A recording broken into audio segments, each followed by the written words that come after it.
Happy Sunday, everyone! Happy Sunday! Happy Sunday! Hello and welcome, whether you are new or returning, welcome to the office, and welcome not only to Dungeon Manager, but our second session of Icewind Dale across the tundra of terrors. We're thrilled to be back. We're currently playing this through to coincide with Wizards of the Coast's latest book, Icewind Dale, Rime of the Frost Maiden, which is releasing next month. Link for that is in the description. We're not being sponsored, but it is a fantastic book, and it has had so much love poured into it. The team behind it is incredible. Do go and check it out, and hopefully this will give you a little taste of what to expect. And in addition as well, we had a couple of comments last week about one of the races that we're using, the Usuri, and this is a homebrew race that we have created for the campaign specifically. You can check out this species on our Patreon. It's Patreon exclusive, and with both forest and Arctic ancestry open to you. It's hopefully fun little species, and we hope that you'll go check it out again in the link below. Before we begin, a huge thank you as ever to our assistant dungeon managers on Patreon, Graham Muir and Rory O'Sullivan, to Jordan Dean and the fine folks over at Fishbulb Films for our intro. As ever, our soundtrack and our brand new theme, and generally the spirit of this campaign and our games generally would not be possible without the incredible work of composer Peter Flint. You can check out all of his work in the link below. Check him out. He's amazing. He's incredible, and he's doing stuff with organs at the moment. That is fantastic. And of course, thank you to Esther Letts for our character artwork. It's wonderful, and it sums up the tone of the campaign so brilliantly. If you want to support her, you can do so. She's on Instagram at Rocket Bubble. Not only that, but all of her commission costs and payments are being accepted in the form of receipts to various Black Lives Matter charities. So not only will you be supporting an excellent artist, but you'll be supporting a very worthy cause as well. And finally, a huge thank you to Wizards of the Coast for helping not only promote this episode, but letting us play around within Icewind Dale. We can't thank you enough. And if you want to support us, you can do so at the Patreon link, which we've already mentioned. Our entire Season 1 is available not only on our YouTube channel in a very handy playlist, but also on iTunes, Spotify, Podbean. All of those are linked below. Season 2 will be starting very, very soon, next month, in fact, so we'll hope you'll join us for that. In the meantime, I think that's everything. So we will settle back, we'll step out of the office and walk once more through the icy wastes of Icewind Dale as we go once more across the tundra of terrors.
Previously on Icewind Dale, the region is locked in perpetual night, brought on by the machinations of Auril the Frost Maiden. The sun never rises, and the cold is unending. And to the north of the region stands the town of Caer Konig. It is to here that two adventurers have arrived. Lana Freeman, a strangely armoured presence in the region, and Rhianvi, a nervous individual with a discomforting voice in her ear.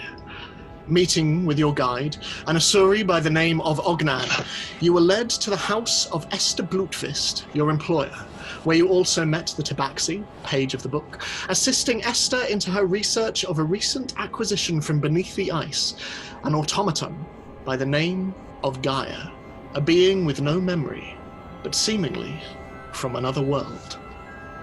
Explaining her presence in the region, Esther revealed that in this small corner of the world, her research team had been trying to find an answer to the origins of the universe. 200 years ago, there was an earthquake in the Dale, one which they believe was a convergence of different worlds. Gaia's presence beneath the ice seems only to confirm this. And in the centuries since, sporadic and rapid evolution has been noted in the region's plants and wildlife. The team believe that when this convergence happened, it left behind an imprint of our origins. Whatever is causing this change in the surrounding regions is the key to understanding our existence, to what came before us. But 1 day ago, there was another earthquake, and she lost contact with her team. She wants you to retrieve them. Sending you northwards, you were led by Ognan to the research team's observatory, but inside you found only death and ice, mutilated bodies and strange messages and symbols written on the walls. And while some of you were more forthcoming with your findings than others, with Gaia in particular keeping certain notes to themselves, in the observatory itself you found the remnants of a journal, detailing the creation of lenses that could see other worlds, and the creation of a dark lens from something called Chardalin, black ice, a lens that was used exactly 1 day ago, on the day of the earthquake. And finally, reference to something called the Untoth Kaktsel. And suddenly, from the floor beneath you, you heard a crash, and something getting closer. Lana. Green wallpaper and dark wooden pillars fly by you as your boots beat against the carpet. You are storming through the house with a renewed sense of purpose. You think on their faces, those poor, poor children. What are you doing, and where are you going? I am going straight to the office. As you do so, you know that you will be passing through his bedroom. You walk through, and you see the large 4-poster bed off to one side, green wallpaper once again in this room, with little wooden accoutrements all the way around. You see a mantelpiece above a fire, and on the mantelpiece, you see a sword. Golden hilt, silvered blade glinting in the sunlight, and it is in an ornate glass display case. I'd like to smash the case. You do so quickly, elbow, and it smashes, glass falling all over the floor beneath you, and the sword remains sitting in its podium. So I'll grab the sword and continue out. Moving through the room, you open the large mahogany door in front of you, and bursting through, you see a familiar room once more. The leather-topped desk, its beautifully dark surface contrasting with the green patterned wallpaper around you, and beyond it, the shelves of paper stacked behind it, with many spread across the desk. And between you and the desk, standing with his back to you, a figure looks over these documents, barely registering your entrance. I stride over, stand right behind them, and shove the sword through the back of his back. As he starts to turn towards the noise from the door, with all the poise that your training has given you over the years, you thrust forward. It is clean and it is uninterrupted as it slides through ribs, and you feel a puncture as it comes through the other side. You do not need to see his face. You are familiar with it. The handlebar moustache meeting with large sideburns, closely cropped hair, all of which frames angular features. But you can just make out the grey eyes as the light slowly goes out of them. And as the figure begins to slide down onto the top of the desk, you see that on the other side, there is another figure. You would think you were looking in a reflection were it not for the colour. You stand opposite yourself on the other side of the desk, but it looks like a statue made of ink in water. And they too have their sword pressed into the body that currently slides down onto the desk. You pull your sword back, and so does the other one, mirroring you perfectly. And as the figure in front of you falls down, blood seeps out from their back, staining the beautiful white shirt that they wear and spreading across the desk and across the paperwork and documents on its surface. What are you doing? I'm going to just leave the room and close the door behind me. As you do so, you hear footsteps coming through the house. You don't know whose they are, but they are walking through the house with purpose, and they seem to be getting closer, and they seem to be getting louder. So I'm going to start running. Okay. You run. You run away from the study, through the bedroom, across the shattered glass that lies on the carpet, through the corridors, green and brown, green and brown. It is like trees running by you. And you hear the footsteps behind you getting louder and louder and louder. And as you and Ognan stand either side of the door, the footsteps are coming up the stairs towards the observatory. Turning around, you can see that Paige, Rhianvi, and Gaia stand near to the telescope, looking at the closed door as you and Ognan prepare yourself on the other side. The footsteps are getting closer. So, all of you, what are you doing? I'm going to get my sword out and just hold it ready. Gaia walks to the other side of the telescope, so the main strut of it is between him and between them and the door. One up, please. Yes, thank you. Yeah. Lovely. Okay. Which door is it? Sorry, that the footsteps are we'll coming be from. coming That one. through that. Yeah. Yeah. I am gonna stick where I am. Okay. And you, Paige?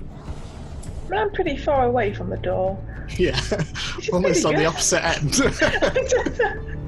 I'm quite happy with that. That's a good old happenstance. Okay. I don't think there's too much I can do to prepare. I don't know if I already put the notes in my pack that I was holding from earlier. I think we can assume, you've but I sort of have stuffed them in. so Yeah. I can't remember. I mean, it was ages ago, a week. I can't remember what happened a week ago. Anything could have happened. Yeah, so I will mentally prepare myself for whatever is going to burst in. Okay. I'll have just finished casting False Life on myself because, screw you guys. Yeah. And Solid. I've gained an additional 7 hit points Okay. doing that. So as you all stand, you hear.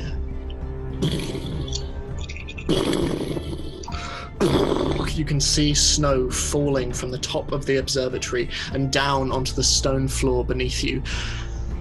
And then suddenly, outside the door, the footsteps stop. The door smashes open in hundreds of splinters and the hinges fly across the floor. Ognan and Lana, you shield yourself as they fly by. You two closer to the door, you cannot see what lies beyond, but you other three, you see a creature. Large and hulking, its form is grotesque and writhing. It is hard to make sense of. It is all limbs and flesh and claws and ice, until you see the caved-in skull You see the face with her mouth pulled back in an unending silent scream. You see paws and slobbering canine snout shifting and cracking around the body. And in the figure's center, you see a figure lying perpendicular with the floor, curled up like a fetus, and from beneath and between the circle of their limbs, long tentacles stretch out, tasting the air. It is impossible to make sense of, but sticking out of what passes for the creature's back, you see jagged, crystalline spikes of black glass. And the creature slowly shambles into the room. Can everyone roll for initiative, please? It's essentially a body horror Gundam. Basically. Yeah. I am terrified and slightly amused.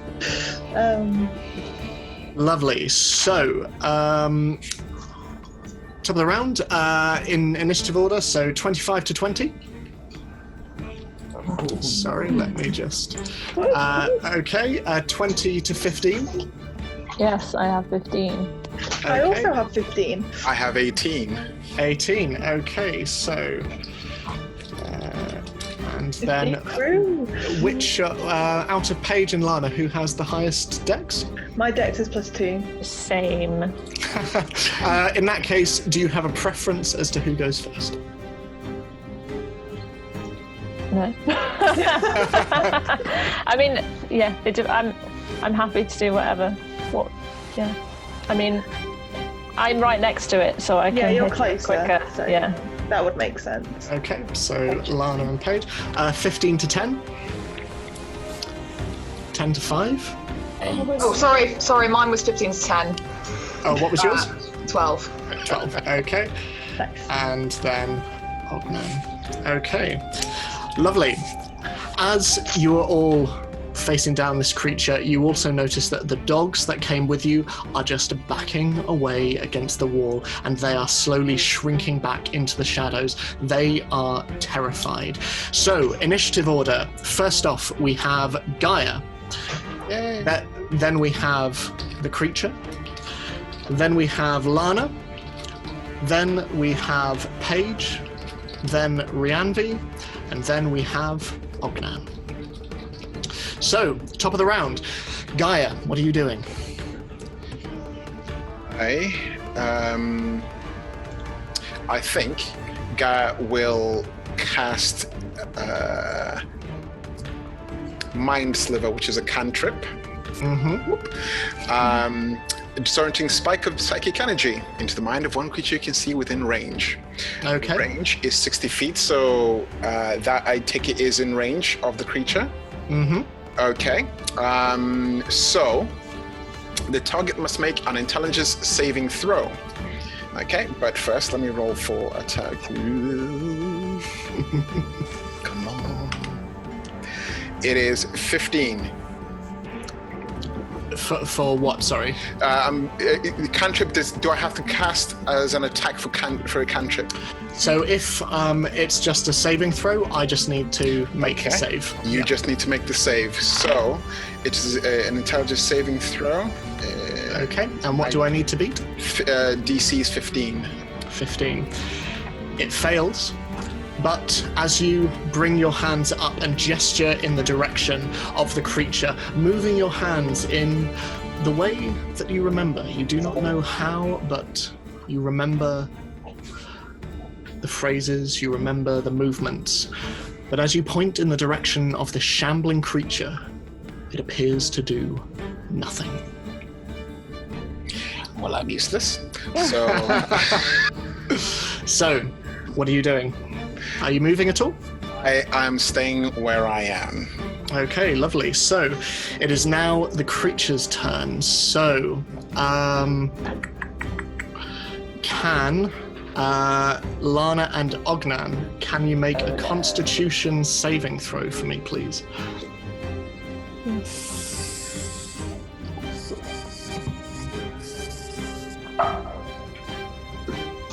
17. Okay. 21. You both succeed. As the creature before you starts to bloat and swell, and you see the black crystal shards on its back release a cloud of spores, and just in time the both of you cover your snout and mouth respectively as Lana, you prepare your sword. They're still floating in the air around it, but you have managed to avoid breathing them in. The creature merely stands there and slowly walks forward between you two. Lana, it is your turn. What are you doing? Okay, so I'm gonna use Hexblade's Curse, which is a bonus action, and then I'm gonna try and hit it with my sword. Okay, roll for attack. Is it flanked? It is, yes. Ognan is on the other side. Okay, dirty 20. That hits. Roll for damage. Okay, so normal damage is 10. 10, okay. And then I get to do an extra +3. Yes, +3. Okay. And then I can attack again.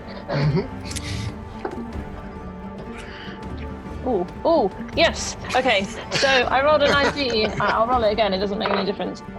Because a 19 is a crit. Because I've used the curse thing. Okay. I've used the curse thing. Okay, so that means double the dice, doesn't it? Yeah. Yes. Oh, rubbish. So 4. I mean, I rolled a 2, so 4. 4, okay. And then another 6, and then another 3. 6, another 3. Let me calculate that because maths. Lovely. Okay. Is that everything you're doing on your go? Yes. Okay, lovely. In that case, Paige, can you make a wisdom saving throw for me, please? Yay! Saving throws. I love saving throws. Hold on. Wisdom saving throw. It's a 17. 17. Such a disappointment. You invite such bad things upon yourself. I wanted to fail. Campaign. We've got to suffer horribly. So as Lana charges forward at this creature and it takes 2 rather nasty blows from this gleaming sword, you feel a scratching in your mind. It is numb, cold, like running ice across your tabaxi nose. It is very, very uncomforting, but you shake it off regardless. It is now your go. What are you doing? I think I just sort of scratched a bit of my face, cat-like, to try and get rid of that sensation. And then, you know what? I'm gonna cast a good old firebolt. Ooh. So for that, I need to make a ranged spell attack. Oh, and I got a natural 20. Yeah. Amazing. So that hits. Roll for damage. Thank you very much. So that will be, and I get to do all of 14 because I got some bad times, but still pretty good. Lovely. Okay. And let me just.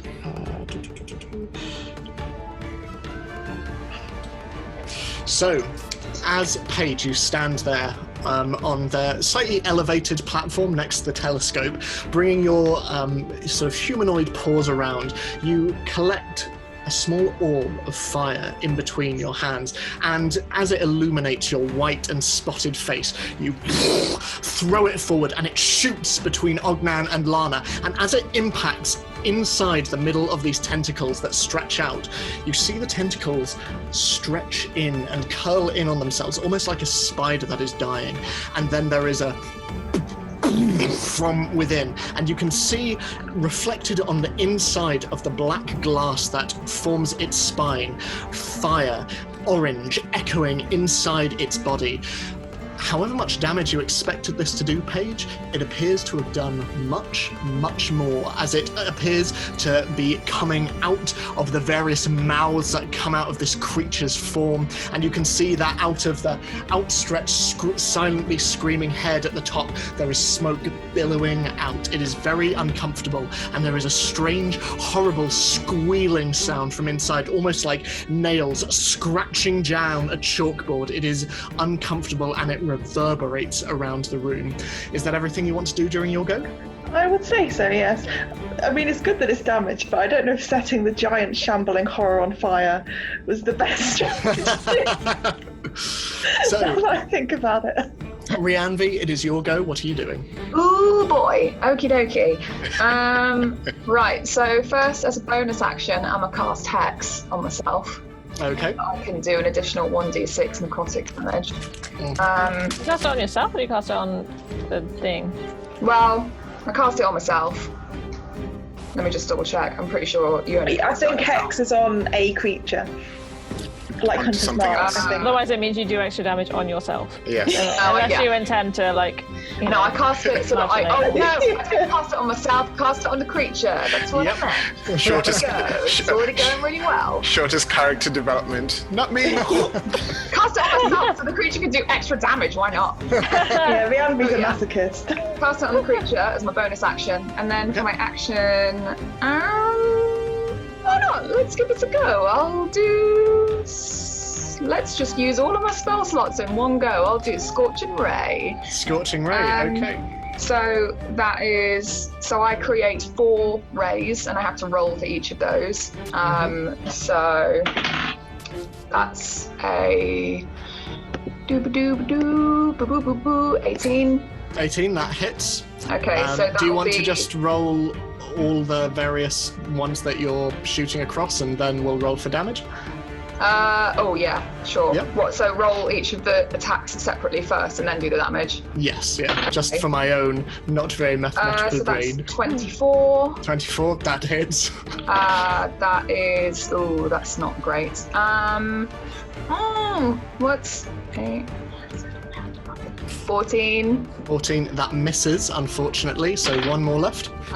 Yeah, that's. Oh man.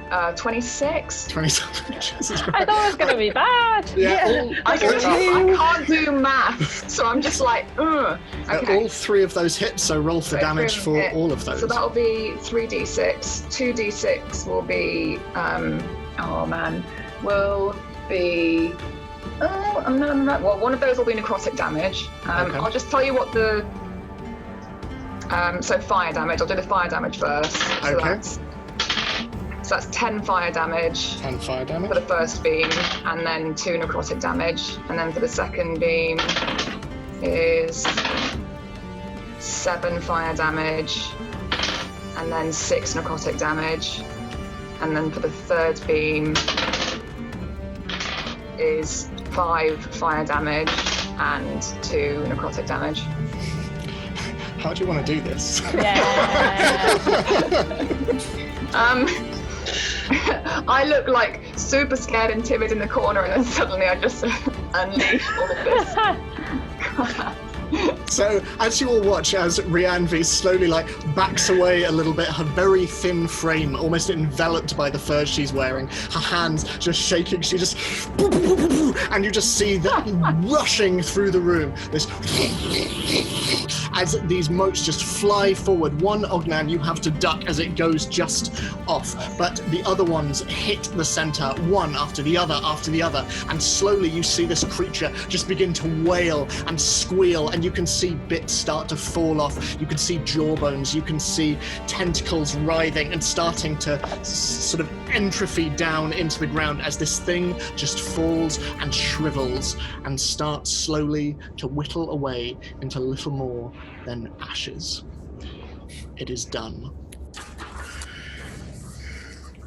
And the howling of the wind outside is the only thing you can hear. I'd like to kick it on the ground a little bit to check Okay. that it's dead.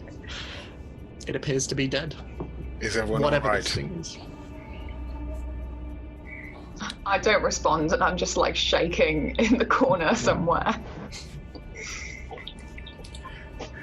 I think Gaia tries to ascertain as to what what they were trying to do, because obviously memory's still a bit of a fuzzy thing, and trying to understand. Make a history check for me.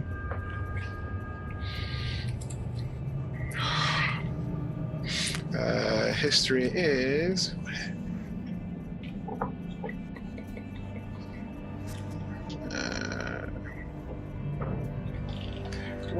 Why you do this? Take as long as you need. I'm trying to remove the price sticker from my mug. The generic Wilco's one, and I realised that like whenever I drink, I can see my crappy removed sticker, so I'm just gonna try.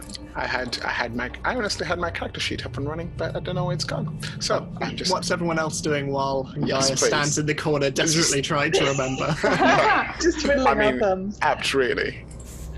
And from what little I saw of this horrific creature, was it comprised?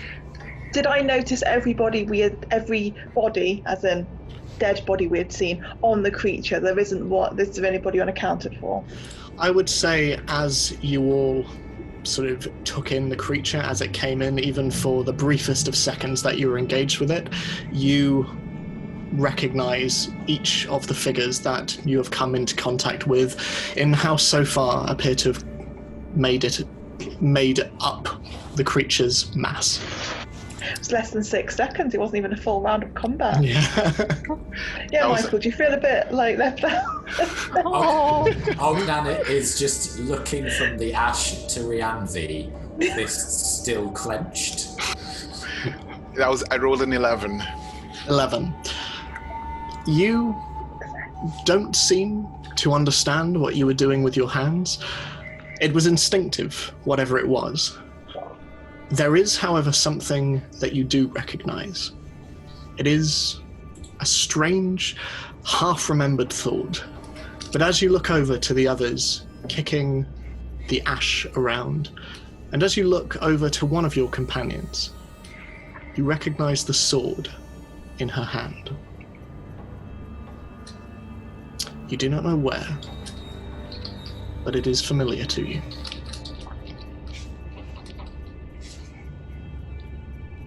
The dogs at this stage are still whining, their tails are still between their legs, but they hug the walls, looking over to see if everything's all right.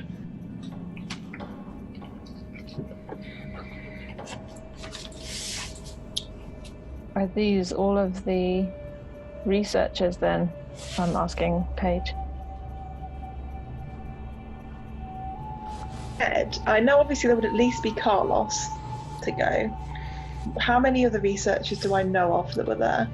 So you know that in total, including Carlos and Esther, there were 20 in the team. So there were 19, including Carlos, at the observatory itself. You have accounted for 4. How many comprised? We've accounted for 4. 4. I'm afraid not, Lana. You know, we've seen 4 so far, and as far as I'm aware, there were 19 researchers here, so I'm hoping we don't have 15 more bodies to find, and, well, I don't want to fight 3 or 4 more of these creatures if we can help it. I mean, has anybody seen anything like this before? In none of my studies have I seen anything close. I've never seen anything like this before. Not that I recall.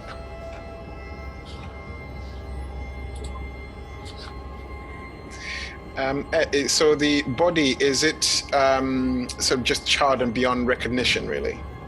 I mean, it's sort of kind of like the Skeksis in Dark Crystal, where it's sort of crumbling away, kind of like ash and sort of dusty clay is falling in on itself. Is that a foreshadowing for the inevitable Dark Crystal campaign? No, I can't get... No. Don't bring on me. No. What I'm trying to get to is does it, Is it a recognizable one from one of the bodies we've already seen? Yeah, as I said earlier, I'd say you probably recognise the conglomeration of bodies to be those you've witnessed so far in the observatory. Okay. I would like to go and examine the ash. Okay. Looking for anything in particular? Just look at the composition, general sciencey things, I'm sure. Anything in the ash, what it looks like, what it reacts like. I probably won't lick it or anything. Just going to put the hard limit right there. But yes. An investigation check in that case. Okie dokie. Let me just move to my abilities. Oh yes, I've got a -1 to investigation. Yeah, that's like an 8, so... It's very hard to tell. It is just a mixture of various bodies and clothes and pockets and canine corpses. But yeah. I sort of sigh, dust my hand, and stand up. Okay. Ognan, as you look up at the open observatory, you notice that it is getting very, very close to midnight. We should bed down. You think we should do that here? Somewhere we can defend. That's not on this high. Have we checked everything in the building? Because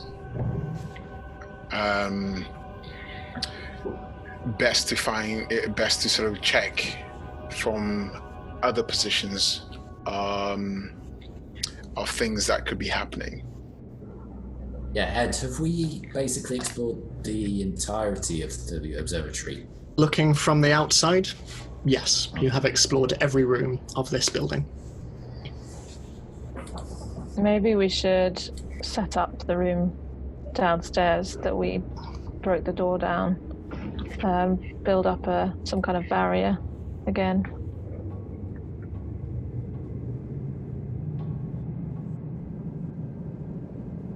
It's better than outside. Anywhere's better than outside. Almost in response to this, the wind picks up. Right, let's go. Do we want to be barricaded in a room where we can't get out? I think in a choice between that and being outdoors or in a room where something like this can get in, I'd rather this option. Fine. I'm sure me and you can break another door down. Where do you suggest we form a defendable position? The room with the strange stones. The one where we found the warming stone. Right. And I just start walking off. Okay. So, as you presumably all follow? Yeah. Okay. So as you follow downstairs, you make your way once more through the library and its assorted notes and papers on the floor, and down the corridor past the defaced paintings and portraits. You make your way once more to the research lab. And going inside, it is fairly easy matter of being able to barricade the door once more. The windows, as already stated, were already barricaded from the outside in any case. And as you look over at the painted wall, you see that the figure is no longer there, presumably Ash in the observatory upstairs. The dogs follow, and they all sit off in one corner and bed down for the evening. And Sorry, you go? Does it look like the creature went? Did it collect the body, or was the body did the body kind of disappear when we killed the creature? Make an investigation check for me. It's not the best. Sounds like the beginning of a Disney song. It's not the best role of them all. All my Disney songs would be about mediocrity. 9. I'd watch that. Hard same. It is hard to tell. All you can see is that where this body once was, frozen in place, it's no longer there.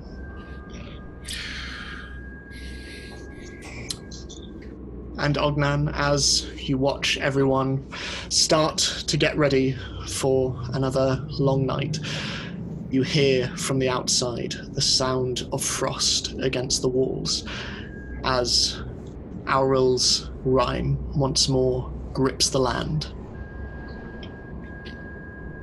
I'll take first watch. I can do second if you like. I'll join you on that unless no one else wants to do third. I do not require sleep as you do. I can effectively stay and accompany any of you who are staying up for the watch. Yeah, because that's not creepy.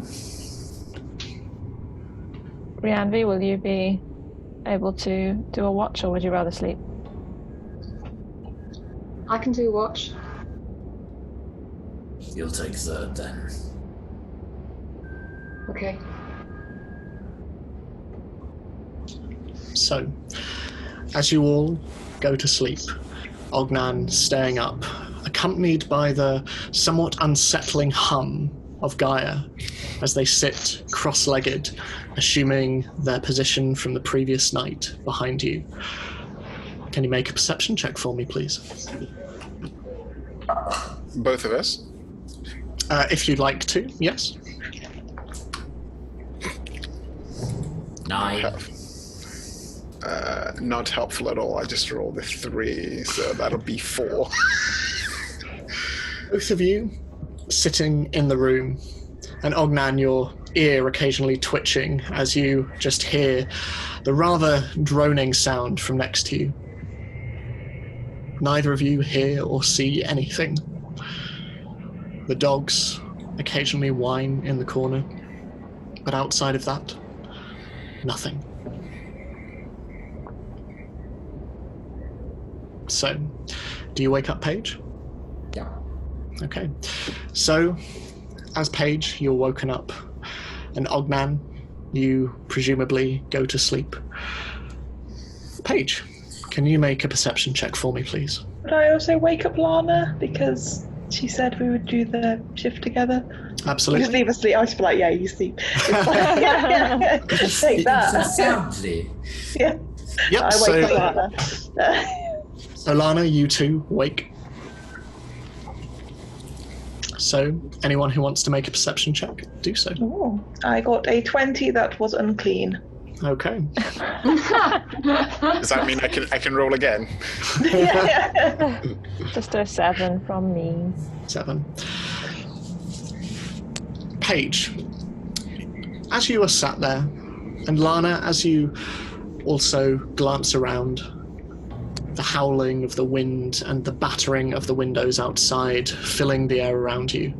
Lana, you hear and see relatively nothing with the exception of this.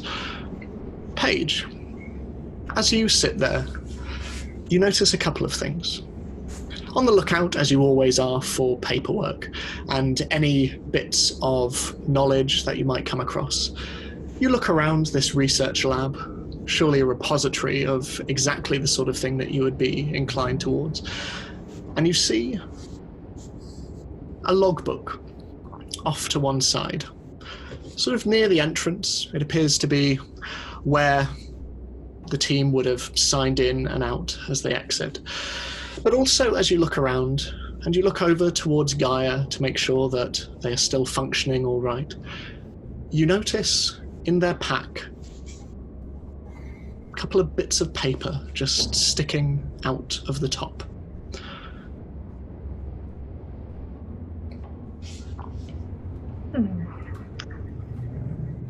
I will first go and grab the logbook after telling Lana that I think it might hold something interesting.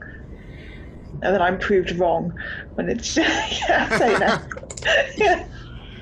So I will send the most pertinent entry over to you. It is filled with sort of various research notes and sort of most of it seems to be equipment inspections, but this last one is from 8 days ago, 2 days after the earthquake.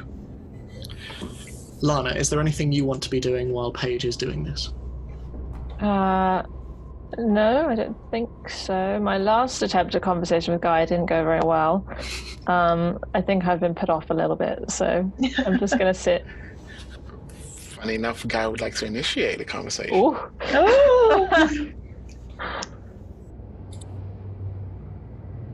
The weapon you wield, Lana. Where is it from? Why do you ask? It seems very interesting. And I'd like to see it if I may. I'll just take it out and I'm going to look at it. Does it look interesting?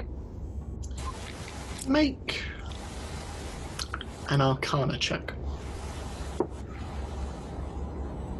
It's pretty good. That is a dirty 20. As you look at its silvered surface, as you pass it along, you see a handlebar moustache connected with the sideburns and the closely cropped hair. Black, inky blood emanating and floating as though underwater. And you see the shadowy figure of yourself next to this individual.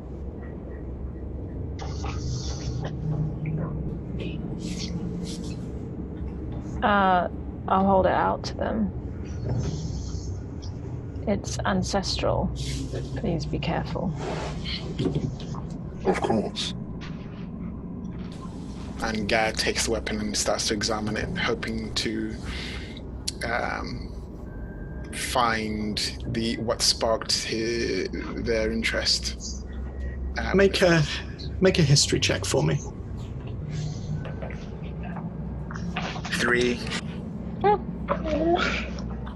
Whatever it is, whatever you felt earlier, it is gone.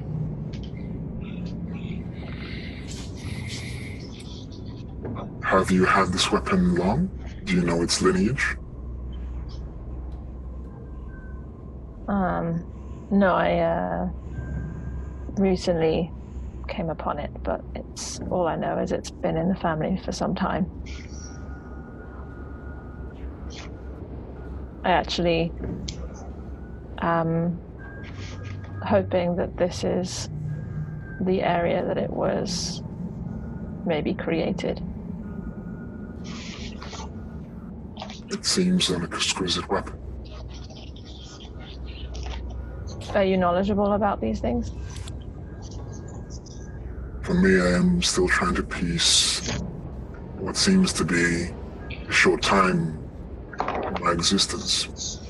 But in reality, many, many, many sunsets have passed since my last recollection, and even then shady at best. On top of that, I'm from another world, and I look like none of you.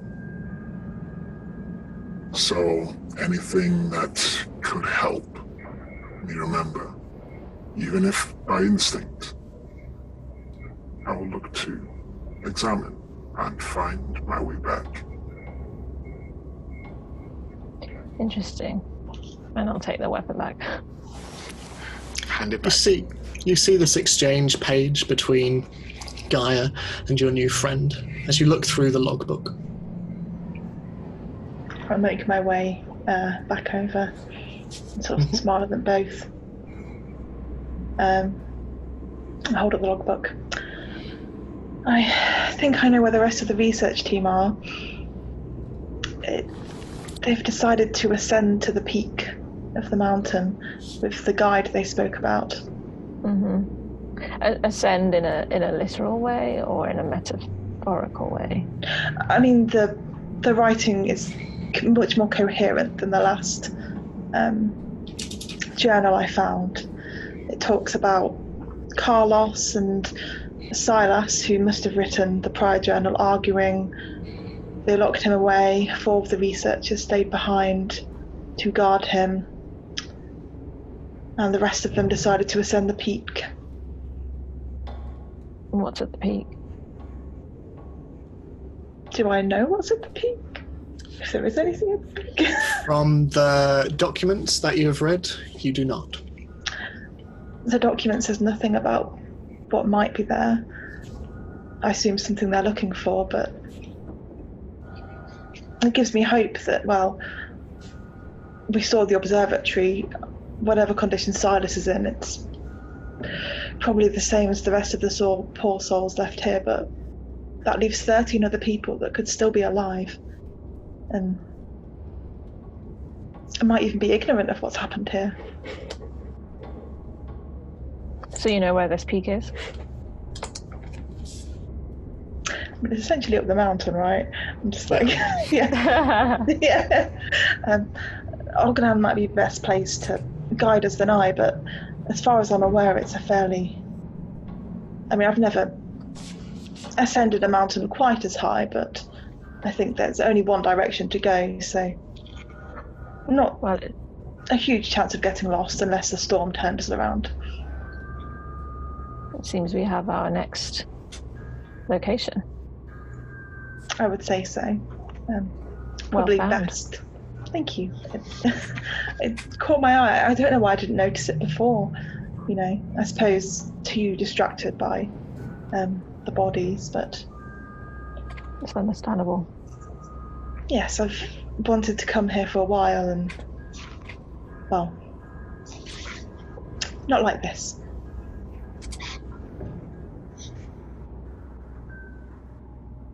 So, is there anything else you want to do on your watch? Okay, so in which case, going to sleep, with the exception of yourself, Gaia, you wake Rhianvi. So, Rhianvi, can you make a perception check for me, please?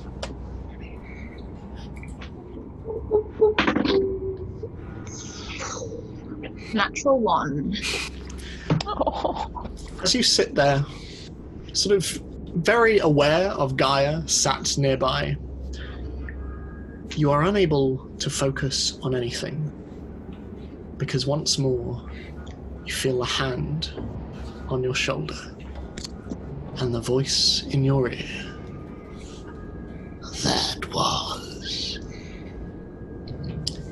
impressive. Not quite as weak as I thought.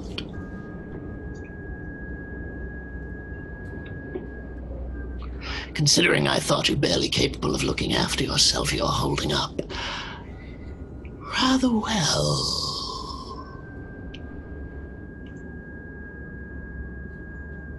What do you make of your companions? How far away is Gaia from me? Can I have a look? He's like there, like... Like a little satellite dish has just come out and like... I can't do D2. Yeah. As close as you would like to be. There are numerous sort of cubicles around, so it would be very easy to... I'd say that when I start to hear the voice, I kind of...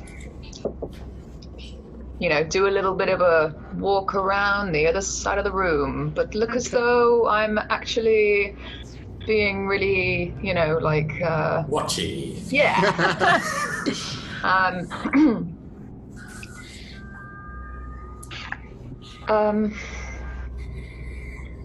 They seem fine. Then you're blind as well as weak. Why? Well, can't you see that no one is really talking to one another? No one is telling truths. I deal in truths, little lady. Everyone here has something to hide. Like what? A lie is like a shadow under the surface of the water. You can't necessarily make out exactly what it is, but you know it's there, threatening to surface at any moment. How small or large is impossible to tell, but if you are not careful, it will undermine everything you have come here to do for me. Find out more about your companions. Okay. Otherwise. And where once you felt the hand on your shoulder, you feel it just gently touch your throat. I am a loving patron, but I am not always a forgiving one.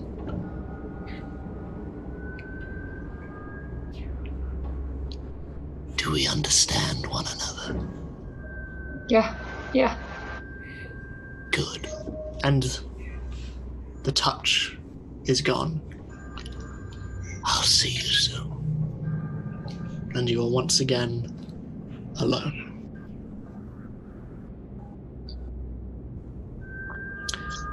So, unless there's anything else you want to do on your watch,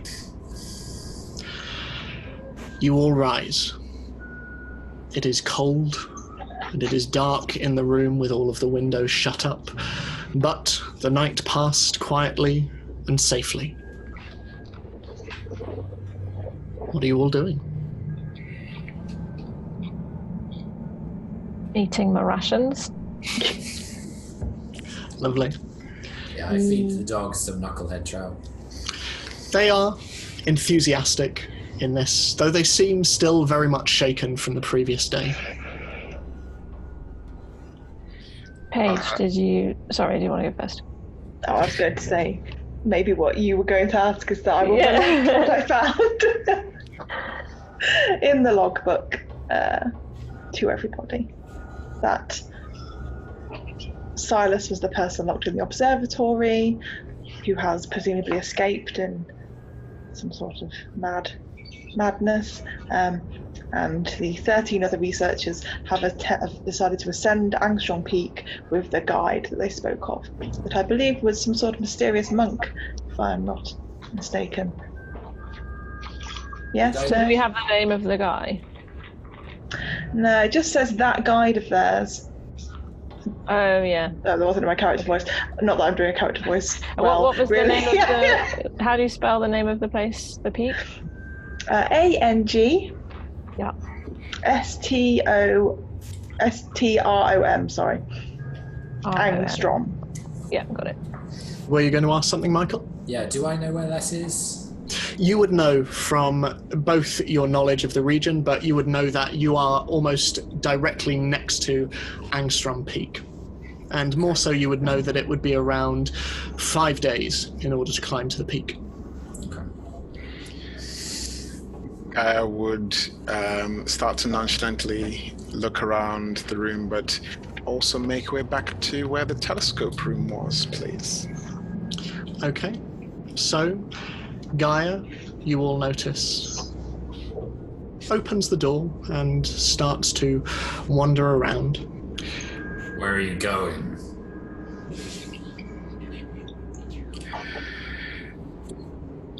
Having a wander, old master. Please feel free to accompany me if you must. But there are some curiosities that I would like to look into. I thought we agreed all to stay together. And I think we are safe for the morning. We have had no rumblings through the evening. And the only adversary that showed up, you were part of the defense of all of us. Obviously, we seem to have someone very capable in our group, so I do not fear for my own sake, but if you must, you are welcome to accompany. Well, it looks like we're on our way to the mountain. That'll take us a few days. I very much doubt the research team could last out there long. I shall be just a moment, I promise. Opinions? Do we have time to waste?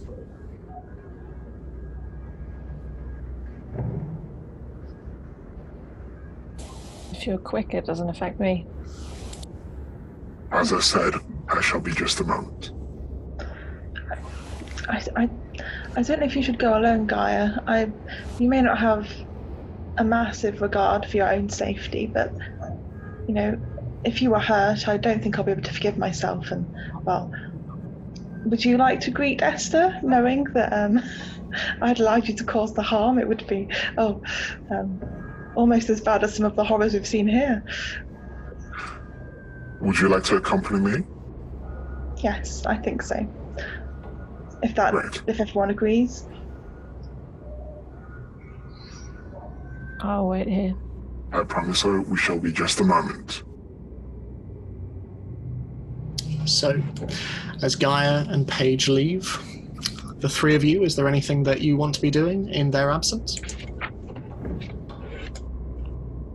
Okay. Can I approach Lana? Mm-hmm. Yes. So,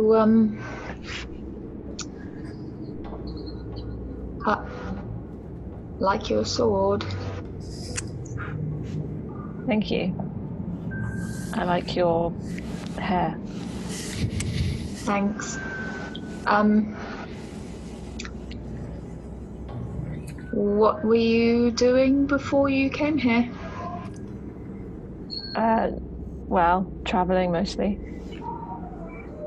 It's been a while traveling. Yeah, me too. Did you come from far? Yeah.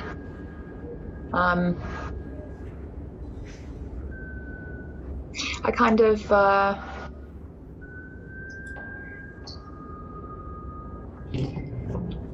I'd stuck around where I was for a really long time, and I felt like seeing the world. Yeah, me too. Okay. So, sorry, were you going to ask something? I can't tell if it's in character awkwardness or just I have nothing to say now. so much both. Yeah. So, is there anything anyone else is wanting to do? I might just. Did Ognan hear any of that? It's a fairly confined space, and I don't imagine the two of you are trying to keep yourselves quiet. Yeah, so yeah, you do. I just deliberately don't look at either of them whilst they're talking. What were you going to say, Catherine? I was just going to say I might ask Ognan a question. Okay. Old Master, this is maybe a bit of a long shot here, but there's a guide taking the researchers up this mountain. I don't know how long you've been around, but are you aware of any other guides? No, not many people make a living out here. I'm curious, they're not named in the documents. Strange. I might know them, but I don't know them as a guide. Fair enough. And I'll go back to waiting. Okay. So, Paige and Gaia, as you head towards the observatory and once more into its large domed interior, what are you looking for? Gaia would like to go to the shelf and pick up one of the mirrored, the dark lenses that were left in the room. So there are a couple on display. There's the purple one that you already looked through. There's a blue, an orange, a red, and a couple of others besides. And like I say, the remnants of black glass that lie on the desk and the floor. Guy will take one of the black ones, and on the shelf, the same one that I looked through. So there's one, the same shade that's in the telescope. There's one on the shelf as well? No, that one is inside the telescope. Yeah.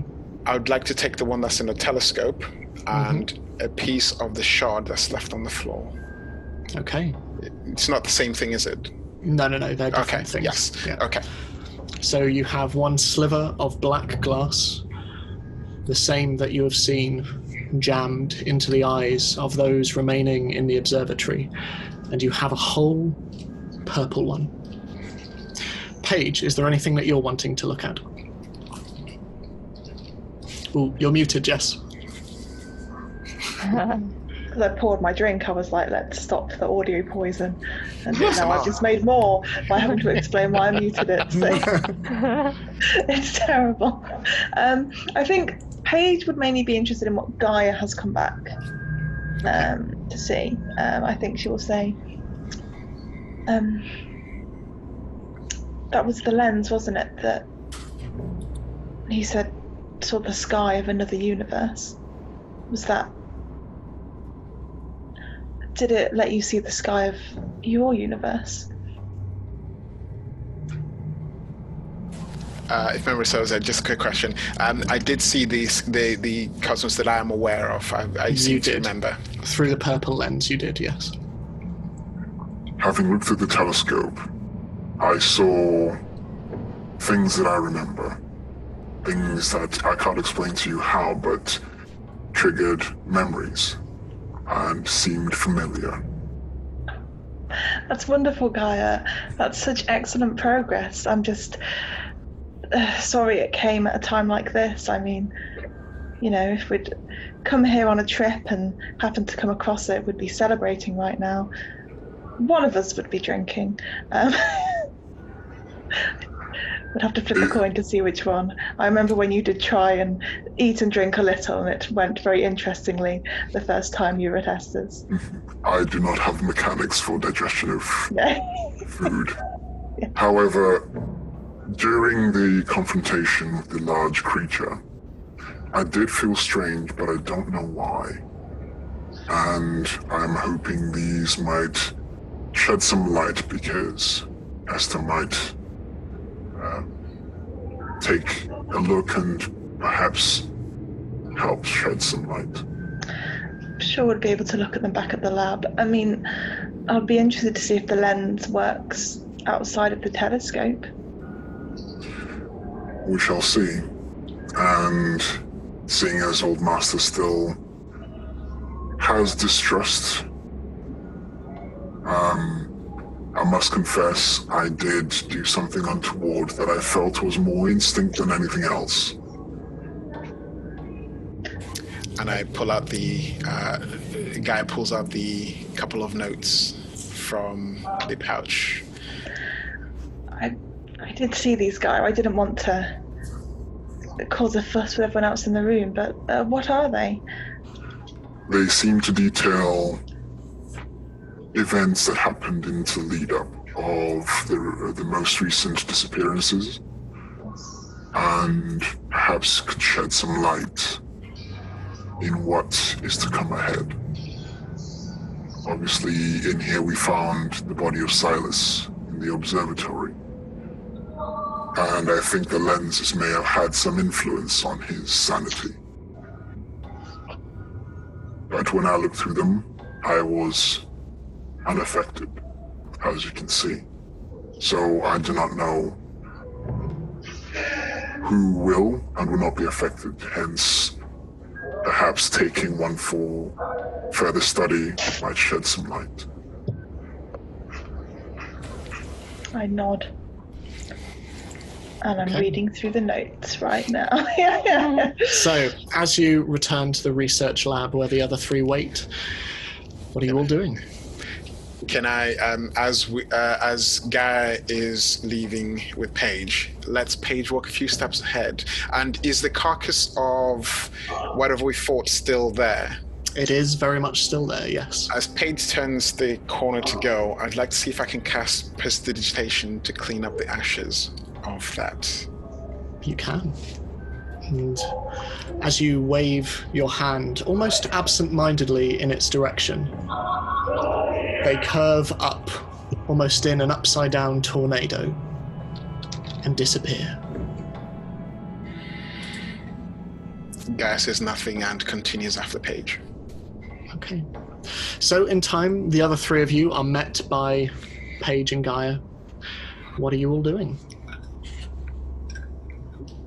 What time is it? Ognan would... It's nighttime. Ognan would tell you that it's dark times. probably around 9 o'clock in the morning. Okay. I think we should make a move on. Make a move on? Get a move on. Agree. Find anything? We've, Gaia has taken the lens from the telescope. It might prove useful, and if not, it'll be something to take back to Esther once we've fully explored here. I think it best that perhaps something from wherever I am from is closely guarded. Would be best for everyone, as we have seen that perhaps it was a sign of madness or an influence to that madness. So perhaps understanding why, we can hopefully prevent any more things going wrong. Of course, if you agree, otherwise we can destroy it and learn nothing new. Old master. Just to be sure, no one has looked through the lens, have they? I have, and I'm, by all appearances, unaffected. But I think because it is perhaps from where I am from. How do you know you're unaffected? I mean, the notes in the journal didn't sound like they were affected immediately. If they were affected immediately and I am still me, for as far as I can tell, conclusion would be that I am unaffected. And when I looked through the telescope, it stirred some memories, unclear, but I thought I recognized what I saw. Silas's journal did mention many lenses. It was the black ice one, I think, that was the one that caused him to tip over the edge. I think this purple one and the rest of the coloured lenses are less dangerous, from what I can ascertain. Ed? Yeah. Would it be okay if I did an insight check on Gaia to see if they are any different? You can, absolutely.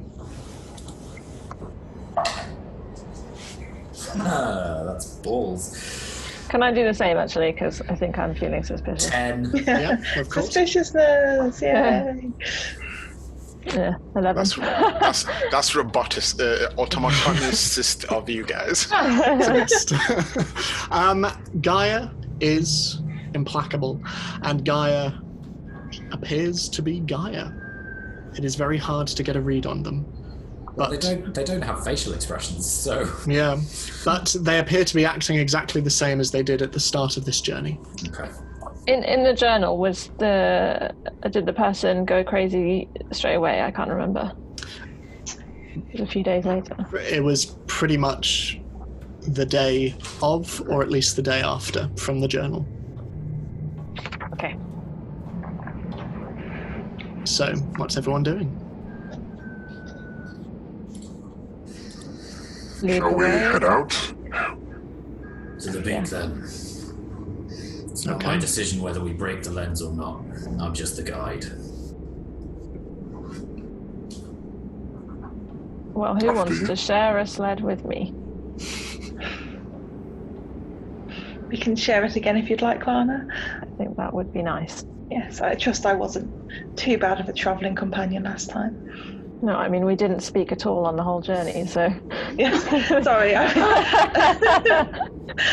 It was those creatures. I was a little distracted making notes and diagrams. I will try and be a better, more hospitable next time. We won't be able to take the sleds all the way up. The sleds all the way up. The slugs. The slugs. Hey, I was going to say dogs or sleds, and I said slogs. They're slugs now. They're slugs. They're slugs. So cute. Little fluffy slugs, just... Amazing. Oh, I love it when that happens. It's like when you want to say great or good and you go Grood. So, as you go down and you fix the sleds to the dogs once more, and you get on your... You said it, didn't you? I did almost say it.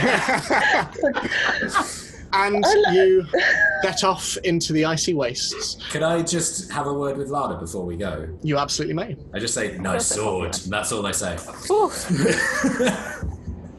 I'm joking, I don't say that, I just wanted to be part of it. So, as you head off into the wastes, you are travelling for 3 days. Is there anything that anyone wants to do over those 3 days? Just keeping an eye out for more weird species, and also keeping a very deliberate eye on Rianvi. Okay.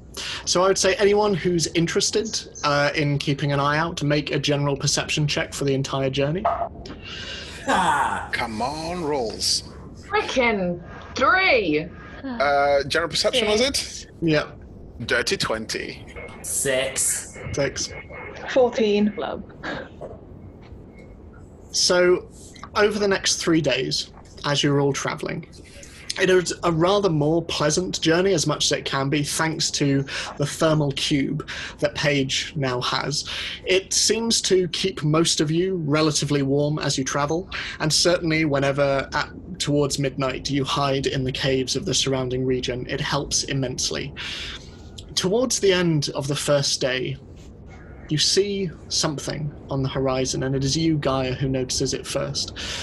It is, as you get closer, a naked, frozen figure standing in the snow, walking barefoot, thin and emaciated, and a scraggly beard and wild hair that are frozen in place.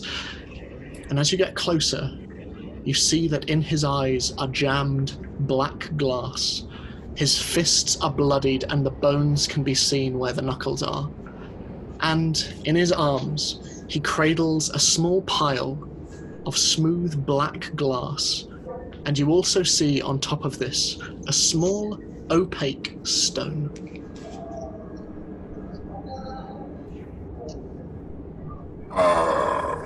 Who's that? What? I don't see anything. Gaia points towards the figure. Oh, that, is there anyone I recognise? No one recognises him, but all you can tell is that he is walking in the direction of the mountain. Can I make the logical jump that it's probably Silas? You could probably assume so from the bundle in his arms. And also I would say, Paige, that you would recognise that the opaque stone matches one that resides in Esther Blutfist's office. Ah, so it's a sending stone. I think we should stop and investigate. I would imagine, given his condition, it might be Silas, our resident runaway madman. But more importantly, I think that is the research team's sending stone in his arms. How far away from this figure, Ed?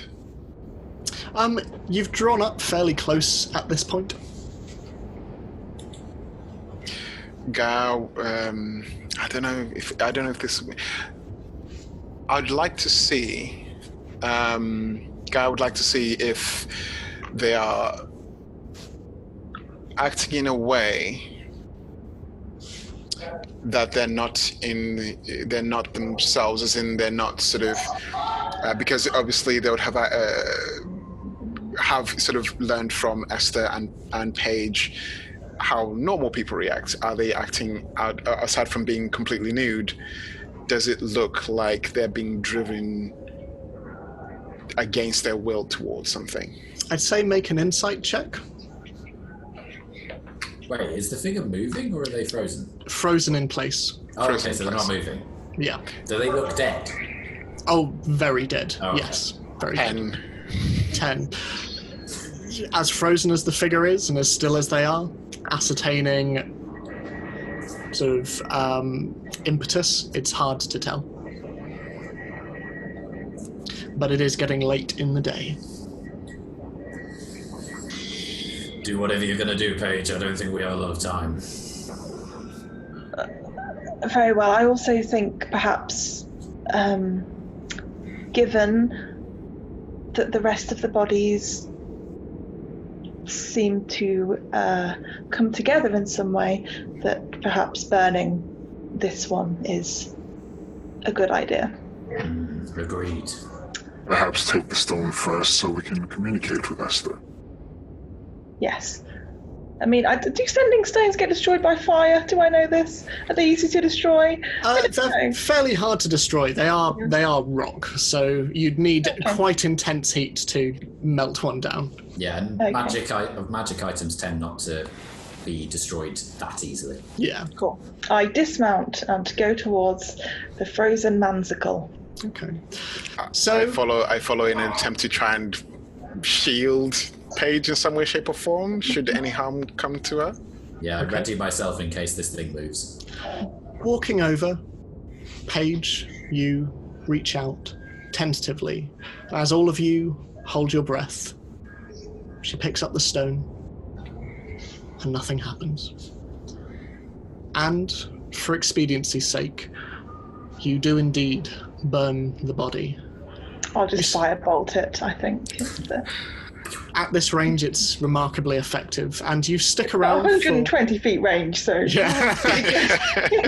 you stick around for just long enough to make sure the job is done, but as it begins to slough down onto the ground, Ognan, you suggest they move, and so indeed you do. And you continue on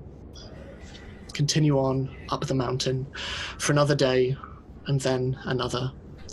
And as you do, you hear strange sounds from further up the mountain, like great booms.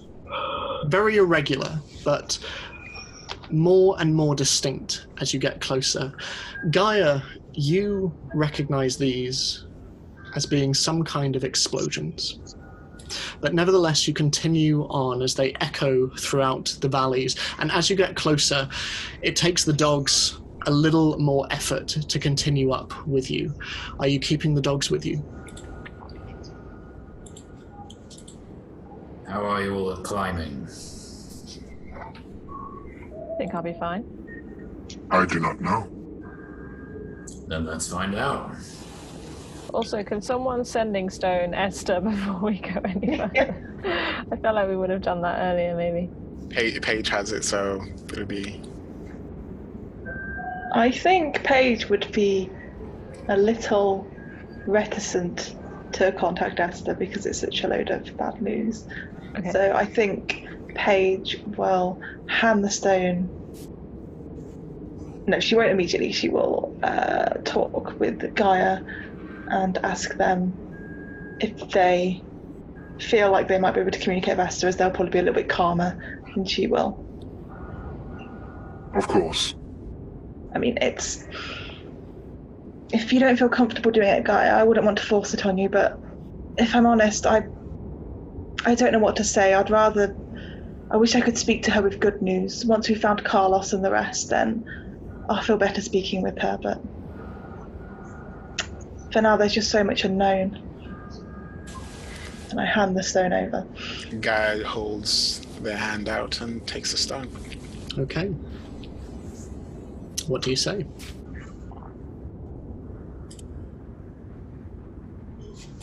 It's a 25 character, 25 words if I'm not mistaken. 25 characters. That's all. Oh, no. 25 characters. It's text. Yes, 25 words. Okay. Give me one moment as everyone else sort of talk amongst themselves. Okay. Talking. Either way, Character development. You continue up the peak. Are you letting the dogs loose, or are you bringing them with you? No, I'd say we'd probably put them in a cave. Okay. With plenty of food. Find one that was fairly sheltered and had food. Okay. In one of those like timer Well, I was dispenser thinking machines. I was thinking we might be able to, depending on how quickly stuff freezes, and I assume it freezes quite quickly if we melt the snow. Yeah. We might be able to actually put some trout into ice blocks. If we kind of get water and then sink the trout into it and pull it out, and then the dogs can lick at the ice blocks to get the food. I'd say on the second night, as you're getting to the worst of the mountain, as you're hiding in a cave, you're able to sort that out on your watch, I'd say. And you communicate this. You've built up a bit of a rapport with the dogs over the time, and you're able to communicate that with them. Have you come up with a message yet, Billy? Literally just making sure that it is 25 characters, 2 seconds.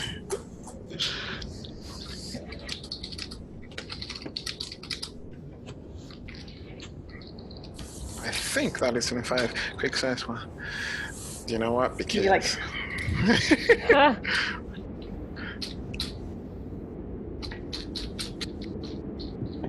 By the by, my climbing speed is 20 feet, which I assume is good. Yeah, I'd say, like, considering the weather, it's not, like, immediately steep. It is more of a slope, but you can see as you're getting further on up, it is going to take markedly more effort. So if you have a climbing speed, does that mean you don't have to roll for it? Because obviously, like, as a human, I don't have a climbing speed. It depends. So I'd have to make an athletics check or something. It depends how rough the terrain is, essentially. Yeah. I think some of the backs have a 20 for climbing speed, but I think if it's not too crazy, it costs an extra foot, so I guess you just put your walking speed in half. Yeah.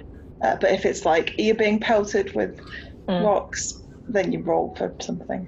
Yeah. Okay. Does Gaia got his message? Yes. Okay. So I'm just going to switch one word out because I think that looks better. Okay. Styles everything. I know. I mean, grammar.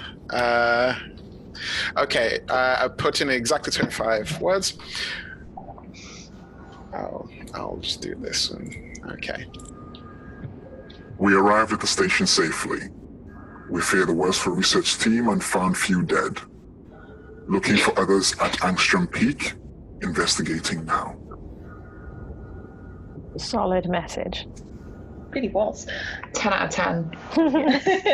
25 out of 25. The message you receive back is, "Thank you. I am glad to hear that you are well. Be safe. Bring them back. Bring them home." You head off on the... sorry. Yep. Esther has received our message, and she says we should be careful, but she's glad we're safe. And we should be careful and hopefully bring the other research team, if we can find them alive and well, or help them. We should. Good. I'm glad. Another night passes, and as you leave the dogs behind on the third day, you climb up the peak. As you do so, the terrain around you changes. Heavy veins of black ice underneath the snow stretch out almost under every step. And Paige, as you walk through and look under the ice, you swear you see them moving. No one else seems to register this, but it is disconcerting. Towards the end of the day, as you get higher up the mountain, Ognan, you see 2 pinpricks of light ahead of you. And as you get closer, you see that they are blinking in the snow. Do I have any idea what they are? Make a nature check. Oh, goody. Because that's one of my best stats. 10. And it is hard to tell. But as you stand there observing, you see that they are getting closer. Something's coming.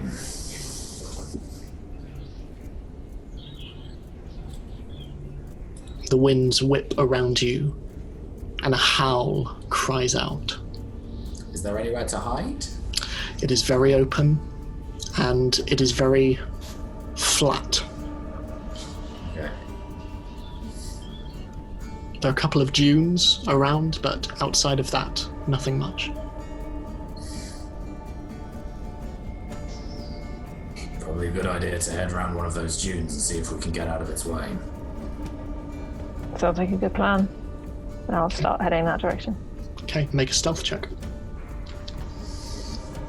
I will cover my nose to do so. All of us do 18 for me. I believe this would count as snowy terrain. It would very much count as snowy terrain. Finally. So what did everyone roll? 18. 15.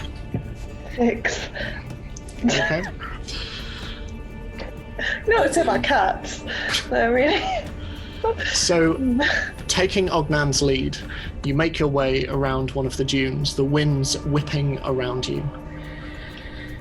But, Paige, as you walk forward, looking down at the ice, you swear you see the black seem to come up to the surface, and distracted, you slip, and behind you there is an immediate howl, a roar, and you hear something moving through the snow towards you.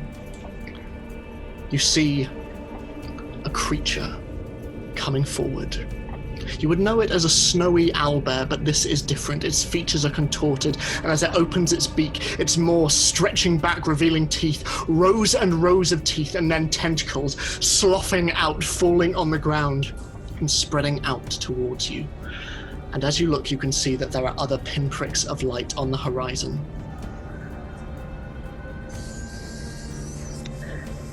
I shout, flee, and cast command on the owlbear. Okay, what does it need to succeed? A wisdom saving throw, please. And what does it need to beat? 13. Looking at you, it hesitates a bit before shuffling back, and its tentacles seem to slough back towards its mouth. And as you sit there and the rest of you look at this and try to pull Paige to her feet, Ognan, you hear a voice in the wind. Light your torches! Light your torches! I follow their lead and do so. You all watch as Ognan, bringing out of his pack one of the torches, just brings it alight and pulls it up, and you can see the creature in front of you back away even more with a strange howl or squeal. It is very hard to tell. But Ognan, as you look round to see where the voice came from, you see almost a pinprick on the horizon, a figure just waving their hand. Move now! And I start running in that direction. Guy helps light Paige up torch. and starts to run. Okay, so Lana, you also put your torch, and these small flickering orangey lights run through, sort of piercing through the blackness as you all run towards this figure. As their voice gets closer, quick, this way, before they come, before they follow! And as you run forward, the figure comes into view, all heavy layers and heavy hides, and with a large stick next to them. And as you get closer, you can see that there are a couple of others next to them, equally hooded and sort of fortified against the wind and snow. And as you approach, one of them steps forward. Who are you? And what are you doing with our automaton? Oh, I've spoken with a few of you via the Sending Stone. My name is Paige. I've been working with Esther. The figure pulls down the scarf from in front of their face, and you all recognize this individual. From the portrait on the landing, a big brown beard, very sallow features. This is Carlos Elmtresser. But this is not who catches your eye, Ognan. Walking forward, pulling down their hood, you see a small figure. Pale, freckled skin and curly red hair. Her left eye is bright green, but unlike the last time you saw her, the other is scarred and milky white. She too wears heavy fur layers, but attached around her arm, the same one that holds the staff in her hand, a strip of blue material is wrapped around her wrist, the same color as your robes. I should have known it was you. Ogna.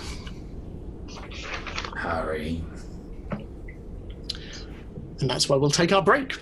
So we'll be back very, very shortly. For us, it'll be a bit longer than you, but nevertheless, stay hydrated, wash your hands and all that jazz, and we'll be back very, very soon. In the meantime, stay safe. Bye-bye. Bye. Hi, I'm Ed, DM of Dungeon Manager. Thank you so much for watching. Give us a like, a subscribe, and feel free to check out our Patreon. Anyway, back to the good stuff. Welcome back. We'll start very, very briefly, but again, reminder to like, subscribe, click the bell icon as well. It lets you know when we have a new video up, and we would love that. And also, as we said at the top, we have a brand new Patreon-only exclusive, a brand new playable species, the Asuri, bear folk. So if you'd like to play a humanoid polar bear or a polar grizzly, humanoid grizzly, you can check that out at the link below. We'd obviously love to have you as part of the office. But I think we should press on into the second half of Across the Tundra of Terrors. So, Ogna, you sit facing a simple stone wall. The hollow hall around you is sparse, its ceiling high above you, and the sound of silence seems to echo all around. And through its single door you see a familiar snowy courtyard outside, wintry sunlight streaming in. And off in the distance, you hear the sound of an arctic tern cry out, and then behind you, a closer sound of a bag being sealed. There is a pause, and then a familiar voice. The only other voice that you have heard within these walls, within this temple, for some time now. I'm leaving, Ognan. I know. I don't have to. Yes, you do. Ognan, everyone's left. I know. They've gone. What are you waiting for? They're coming. I need to be ready. We were ready years, months ago, Ognan. You're wrong, Harry. You know what I think? No. I think you've given up, Ognan. I think you have. I think you've given up, and I think you're scared. It's no bad thing to be scared. It's spreading. Let fear take you. That's the bad thing. Well, I think it's taken you, Ognan. You think I've given up? I do. I think you're waiting around. I whip my foot round and try and cut under her. Okay, make an attack roll. I'm gonna use luck.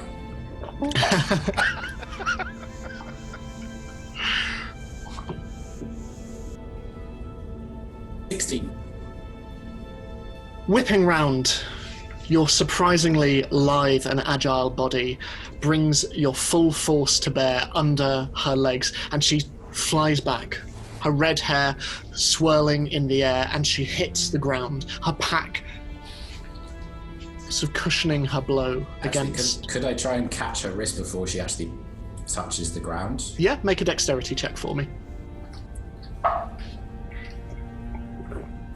Just straight dex check? Straight dex check.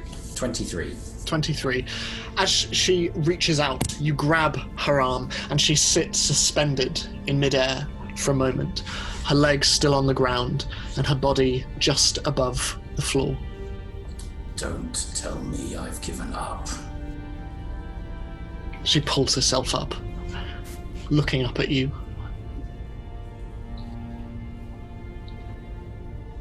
You may not have given up. But it's like you've given up on the idea of the rest of us. We were family, Ognan. All of us, you and me. But you're sitting in here and you're wasting away, and the cold's spreading, Ognan. It is, you can feel it. It's bleeding out into the land.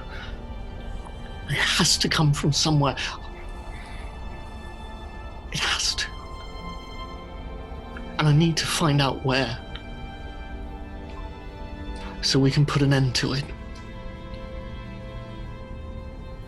And we can't do that here. Do as you will. I have nothing more to teach you. She nods. And she turns and walks towards the exit. And then she turns back. Fear the cold. You taught me that. I tried. You also told me not to let fear rule you. You may believe it has not taken you, Ognan, but that isn't what I see.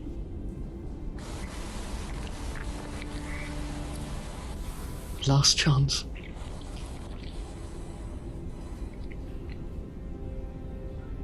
Goodbye, Harry. Goodbye. And with that, she steps out into the courtyard, and you are left alone. You don't know for how long you sit, but as you do so in this large, empty temple, the winds begin to howl. And then there was one. The howls intensify. They whip and they whip and they whip around all five of you as you stand on the mountain, and Harry and Carlos and two others stand there, torches aflame. What are you doing this far up on the mountain?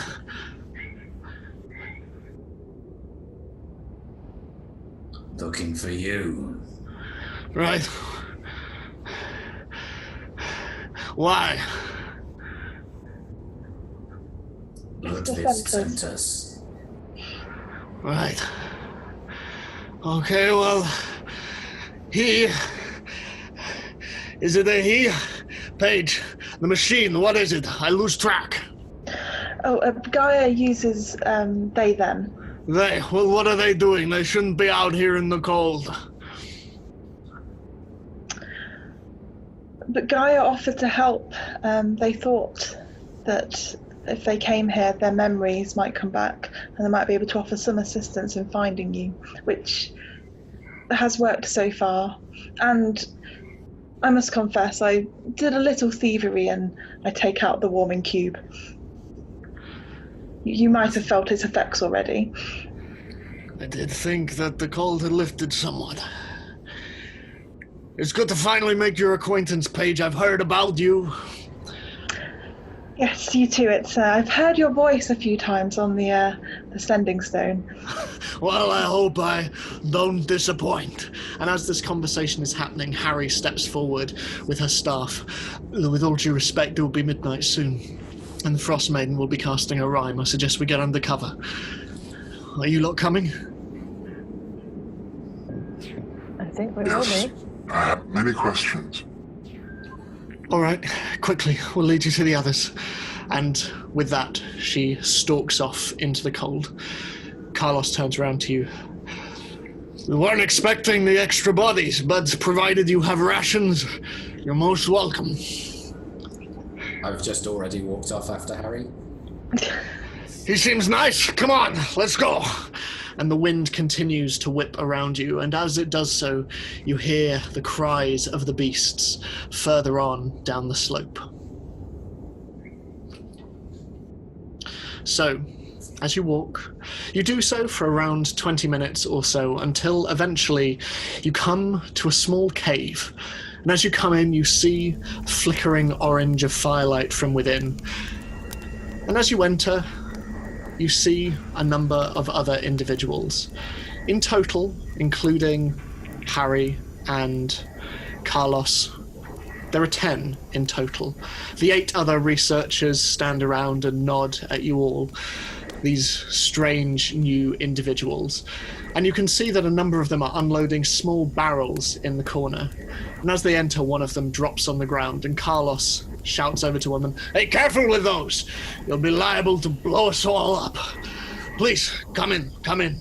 Make yourselves as comfortable as you possibly can in the cold. And, you said you took that from the observatory," and he nods at you, Paige. "I didn't think they would be ready for at least another 10 days. In which case your company is even more welcome. Please, sit around. Would any of you like something warming to drink? We are putting a kettle on over the fire." I'd love something. "Very well.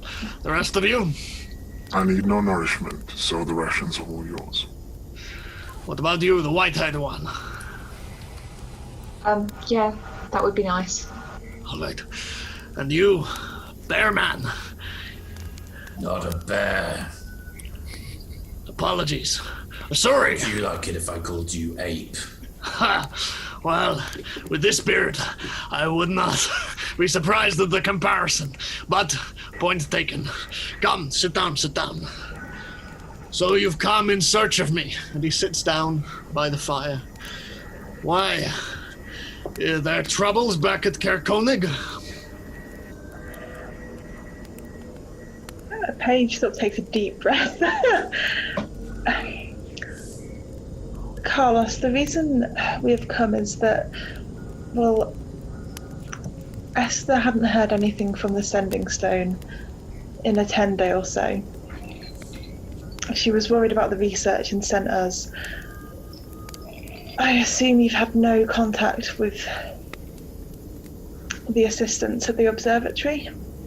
No, we left around 8 days ago, shortly after the earthquake rocked the surrounding region. But, no, we could not immediately find our Sending Stone to let her know, unfortunately, so I left those back at the base to search for it and let her know we were on our way up the peak.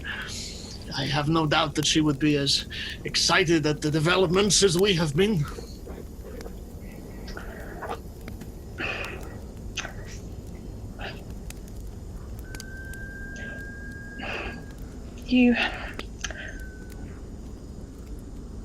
When we came to the observatory, the door was wide open and there was snow inside. And I'm afraid that none of the staff survived. Did freeze get them? Yes and no. I read some of the notes about Silas, about the lens causing him to lose his mind. I don't know if something similar happened with the rest of the staff, but their bodies were contorted, mutilated,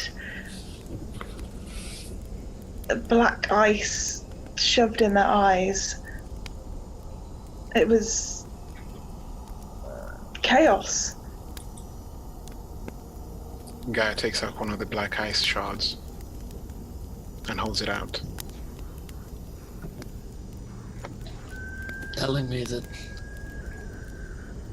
my people are dead. We found the 4 assistants you'd left to look after Silas inside. all mutilated, as I said, and we found Silas when we left, frozen in place, no clothes, just holding black ice, and I take up the sending stone. And your sending stone. He reaches forward, and he's still wearing his very heavy mittens, and he passes it over between his hands. God damn it. God damn it.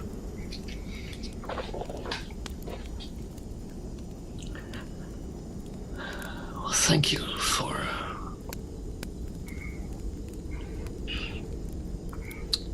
Thank you for doing what you could. I'm sorry, Carlos. Gaia has spoken to Esther briefly to let her know what has happened and that we've searched for you. She'll be glad to know that, at least this small number has survived. But something happened there.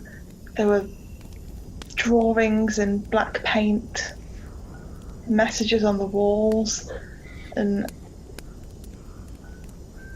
although the research team left were dead, once we got up to the actual telescope, something that animated their bodies caused them to combine into strange things and almost bestial in nature. It was, and nothing I've seen, nothing I've read about, none of any of Esther's research that I've seen points to anything like this. It was a sort of page, it has no words. No, I cannot say that I am familiar with that. Obviously, there have been effects in the surrounding region and the wildlife and the fauna that we cannot explain, but that is new. Paige, might I borrow some chalk and a piece of paper? Certainly, Gaia. I hand them over. And starts to draw the monstrosity as Gaia remembers it. While they're doing that, can I tell if Carlos is actually genuinely surprised by all of this or not? Yeah, make an insight check.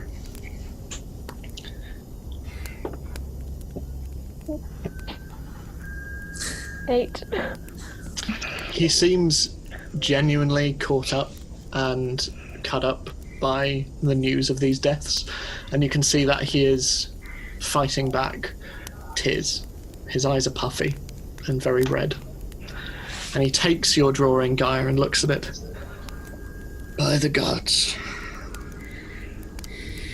this is not natural. You said there were drawings and words. What kind of symbols did you see? Was it like circle? Hold on, I'm trying to remember. I should have made more expansive notes.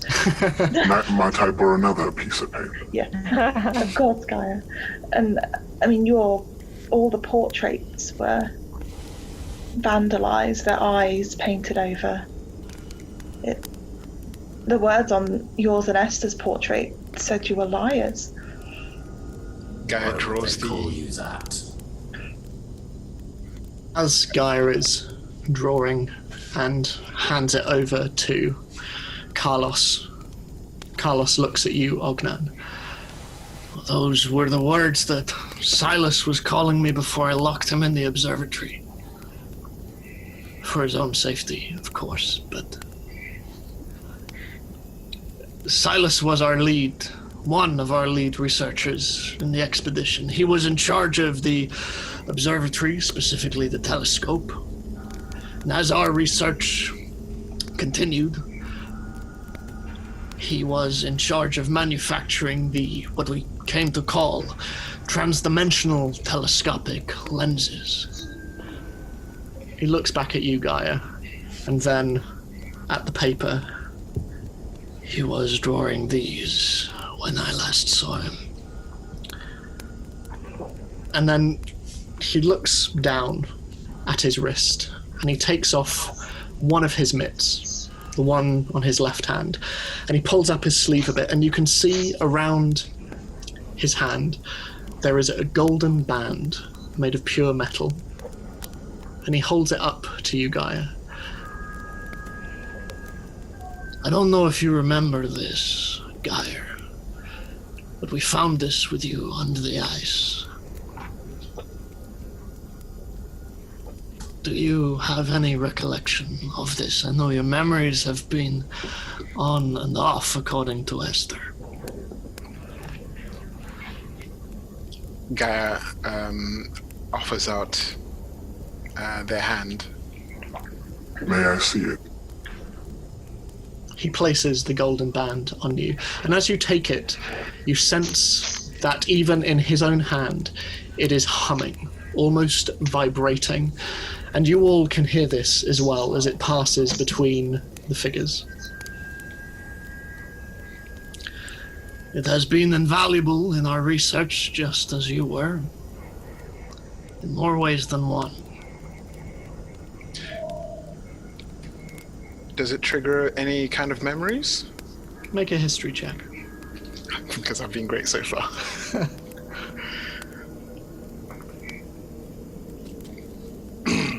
4. 4. Not as far as you can tell, but as you hold it in your hand, and as it hums, its hum is familiar to you. That was found with you when we dragged you up from the ice.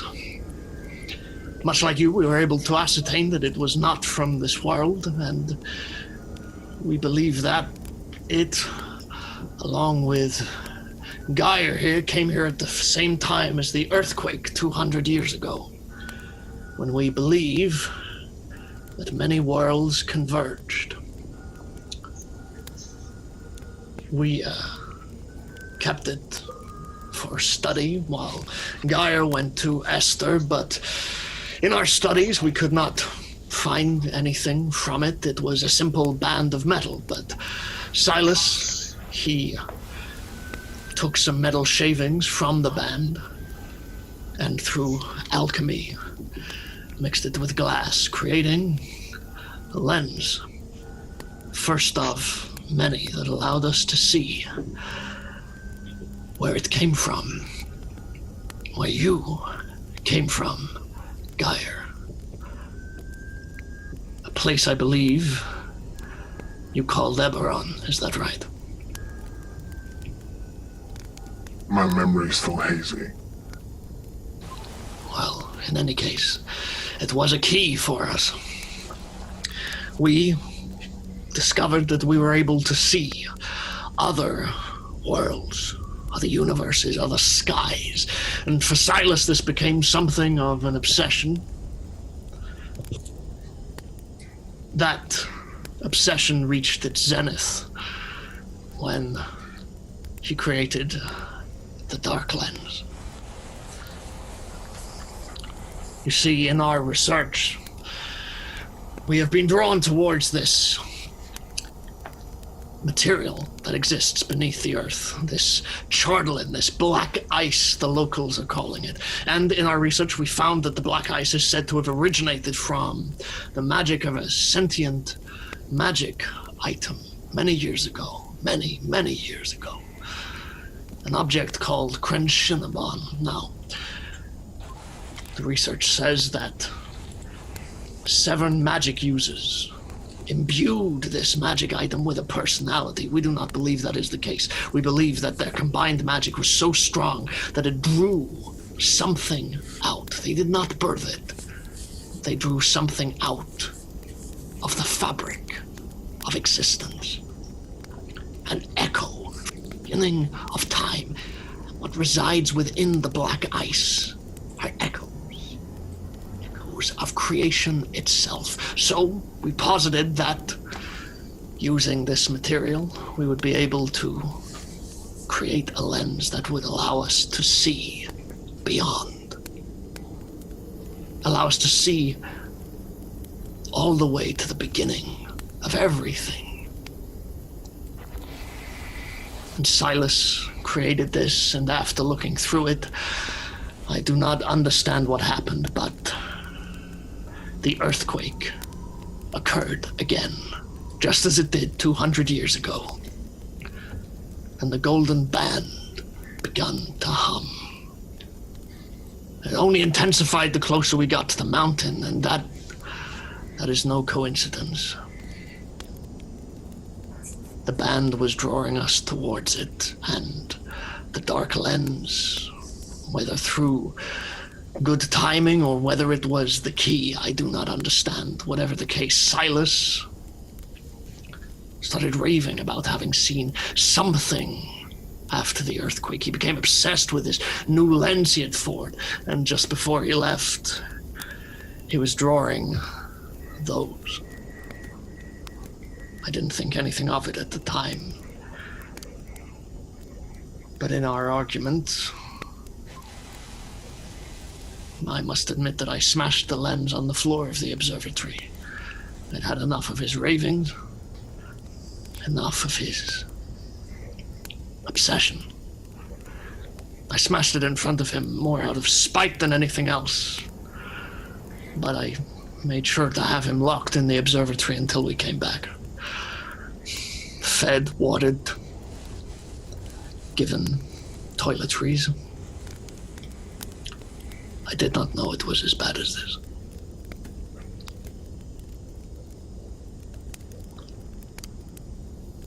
So we are continuing towards the peak of the mountain. It is where the band is drawing us.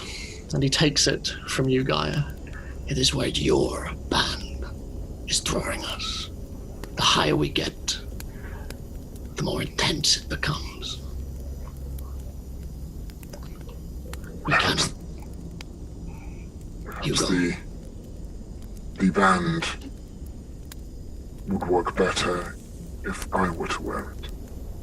If we are from the same place, would that not amplify the effect potentially? Make a persuasion check. I thought you'd never ask.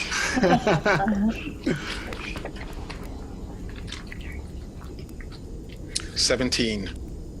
He looks at you, and then to Paige. Is he working in the cold? I think so. With the warming cube, he seems to be doing okay. I think he would. I think they would tell me if they were having any problems. They've been very open with me, myself and Esther. He looks and nods and turns back to you, Gaia. I think that would be a fine idea. For the rest of you, I know you have come in search of me to make sure I am okay and to bring me back. I assure you we are fine. We would, of course, turn back with you, but 5 of our number have gone ahead up the mountain. We are due to meet them at the peak. We've been here several days now on account of both the snow making it impenetrable and the creatures around. We've had to be wary. But also, 5 of our troop have gone up the mountain with some explosive powder to clear the way, make it a little easier for us. We are expecting to be up at the top in no more than 2 days. I want to go back. I want to mourn those I have lost, but while we are close to what we are looking for, when the stars are aligning, I cannot turn back. You're a fool. I might be a fool, but I have come too far to turn back now. And Esther would understand that.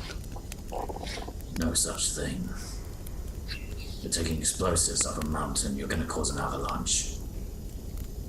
You're going to do something that might drive you mad, as it did your friend. You're so obsessed with what you can do, you don't understand whether you should do it. Master Asuri, if gold is an issue, I am sure I can double what you were all promised by Esther. Don't insult me again. All right. Gold was never the issue. Ognan, as you sit there, you see Harry looking over at you. A very unreadable expression on her face, but she seems to be looking you up and down. And Carlos turns to the rest of you. Well, we already have one guide. If you wish to turn back now, I understand. As you can see, we are safe. But we are not turning back, not until we have met with the other 5 at the top of the mountain. When we have found them, when we have turned back, when we have found what we are looking for, then we will return. Until then, I am afraid it is, as you would say, a moot point. If Guy is staying, I would prefer to stay. And I can't understand what has happened to the staff at the observatory. I think finding out what happened and how it happened is the only way we can stop it from happening again. There's no safety in ignorance.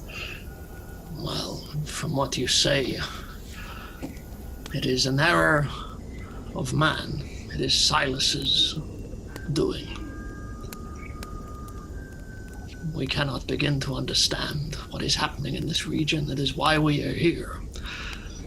But I hope, with your help, and he nods towards you, Gaia, we might be able to find the answers that we are looking for and discover our purpose. I will come with you as a protective measure. That is very kind of you. And what of you, the white-haired one?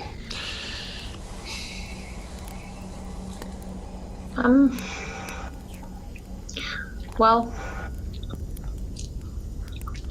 I'll come. I don't really want to turn back now. After everything. As you say this, you feel the hand on your shoulder and a whisper. Good.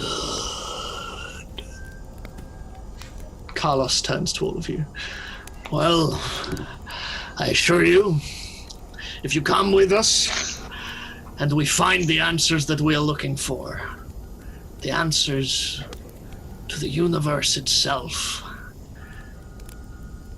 there is no reward large enough and no history book that will not shout out your names.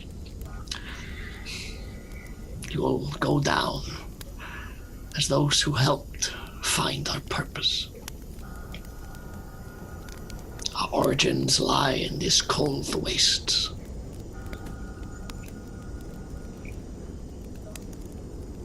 As you sit there, Ognan, Harry stands and moves away. And just before she does, she just beckons to you ever so softly and goes and sits towards another corner.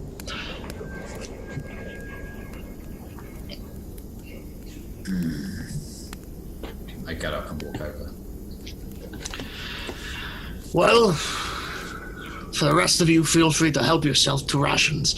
We have the dogs to feed, and as you look across, you can see behind the barrels, protected from the cold, you can see that it is also serving as a kind of pen for 3 snow dogs. And they are brown, white, and black, respectively. And they look over at each of you, peering over the barrels. And Carlos says, but, of course, make yourselves at home. It's hard to do in this region, but it is good to have the company.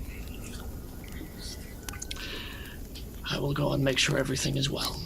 And he walks over to the other members of his research team, leaving 4 of you alone as Ognan walks over towards Harry.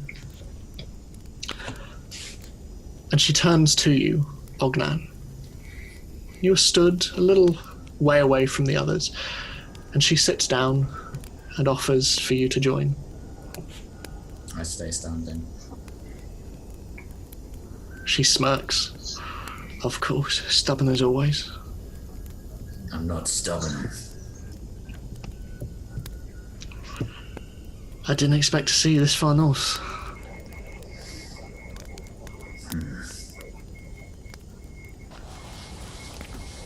Why are you here? And don't say you're hiring your services out, because I know that's not the case. Same reason you are, I imagine. They're here. They are. I waited, and they came. And while you waited, I found the others.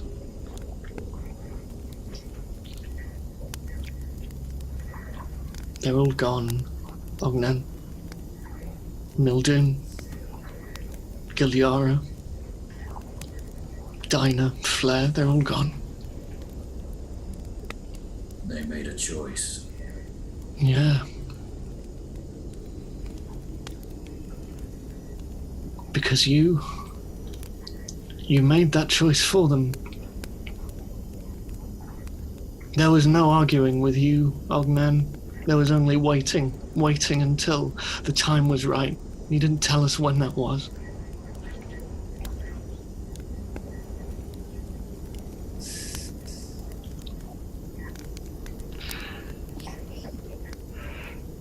Are you staying? I suppose I have to. These people need a guide, and you're certainly not one.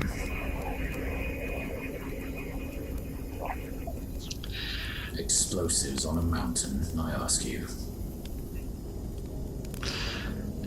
I convinced them to take more than was necessary.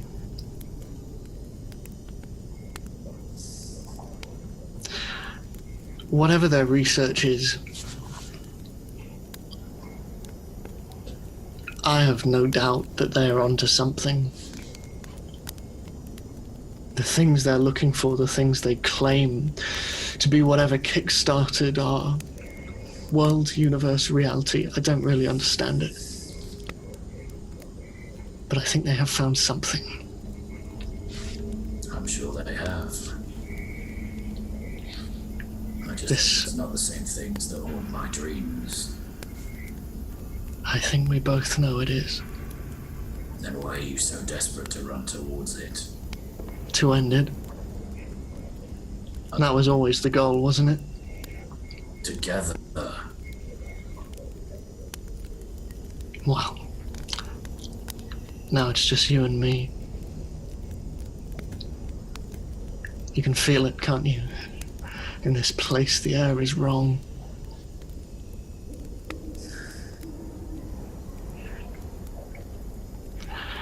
I believe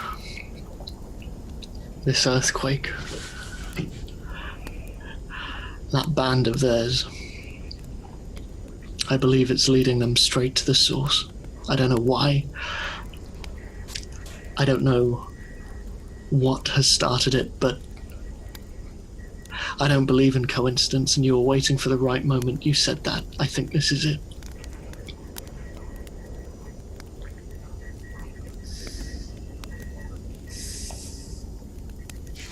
Then we don't let fear take us.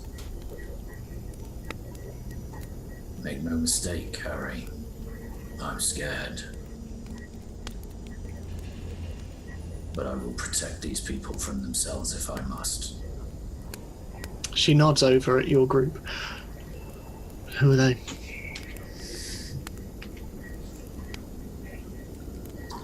Long story.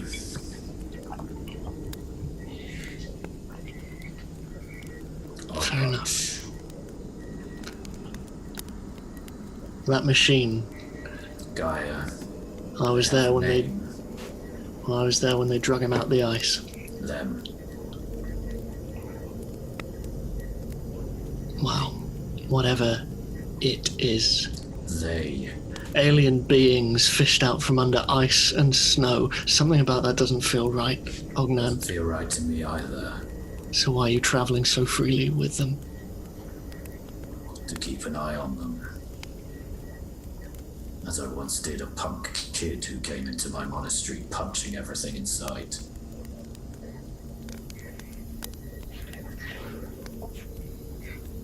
We're going up the mountain. You can lead with me.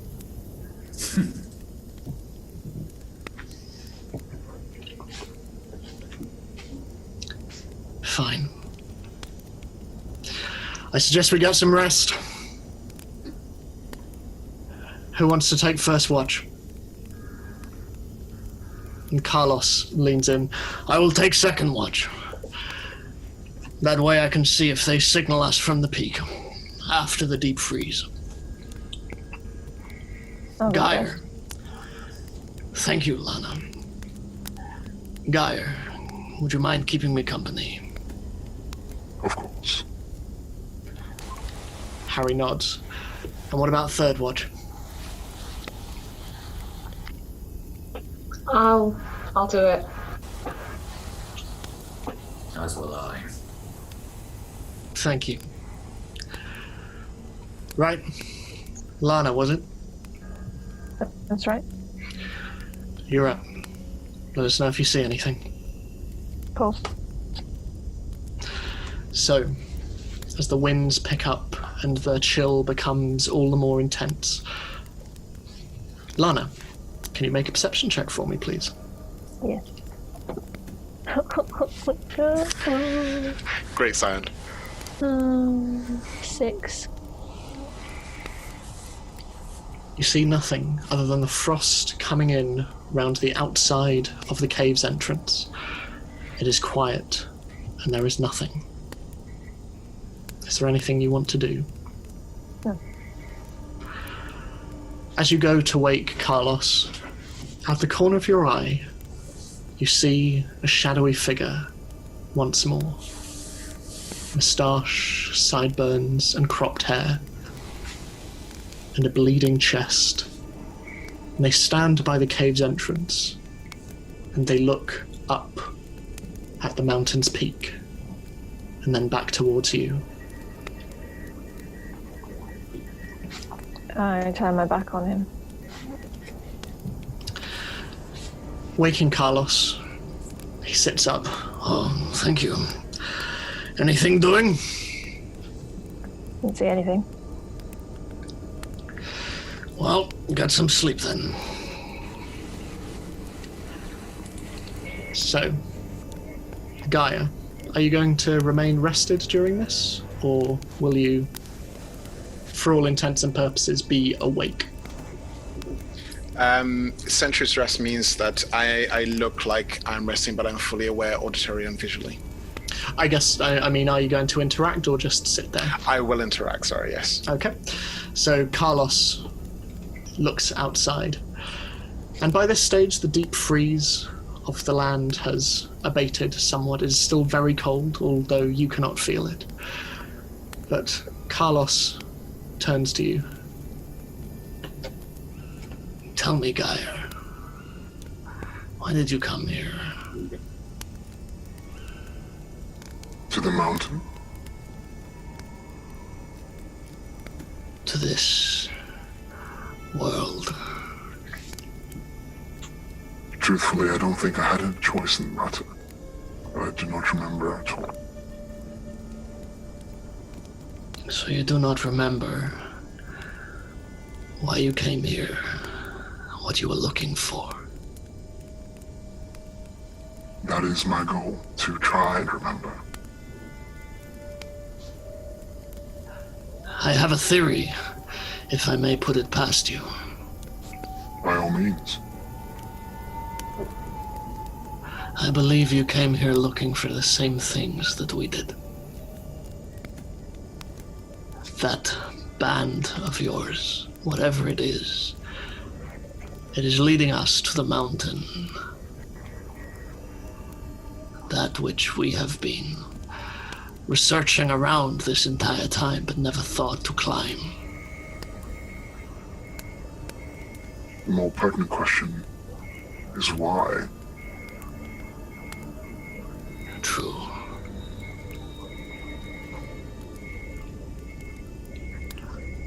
Might I confess something to you, Geyer? In confidence. Of course.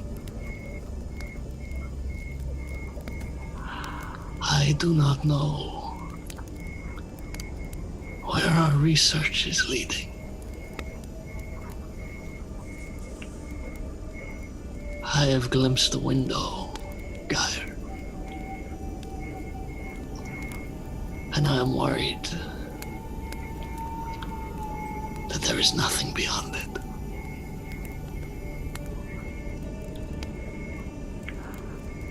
That is why I seek this mountain.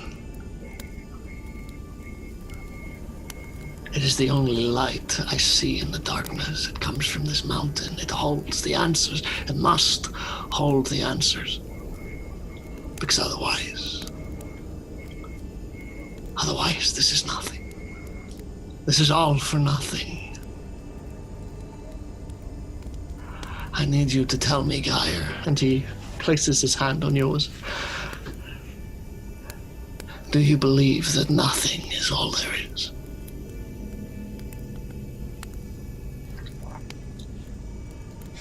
For the time that I have been alert and working with Esther, the one true fact that I know is that discovery begs more questions. And if there is an end to everything, I don't think that is what we shall find at the peak of this mountain. If nothing else, discovery leads to more questions, leads to more discovery, leads to more questions. As for what I hope, I do not know. I hope that I can recover fragments, if not all, of who I was. Would you not agree one is not whole until they know where they are from, in order to move forward? For someone who does not remember much, you are very wise. Thank you, Geyer, for helping me see. I will go and wait for the signal from the top of the mountain. And he walks out. And as he does so, you can see that he still wears one of his gloves over his right hand. And you see that he is itching it as he walks out of the cave entrance and out of sight. I would like to see if this is remembering from the bodies of the ones they found at the observatory, if there was any indication as to self-laceration and anything to indicate something to do with the hands. There was not. Okay. From what you saw, there was not. Okay. So are you wanting to do anything else on your watch, guy? Concentrate on trying to remember whilst having the band on Gaia. Okay. Make a history check.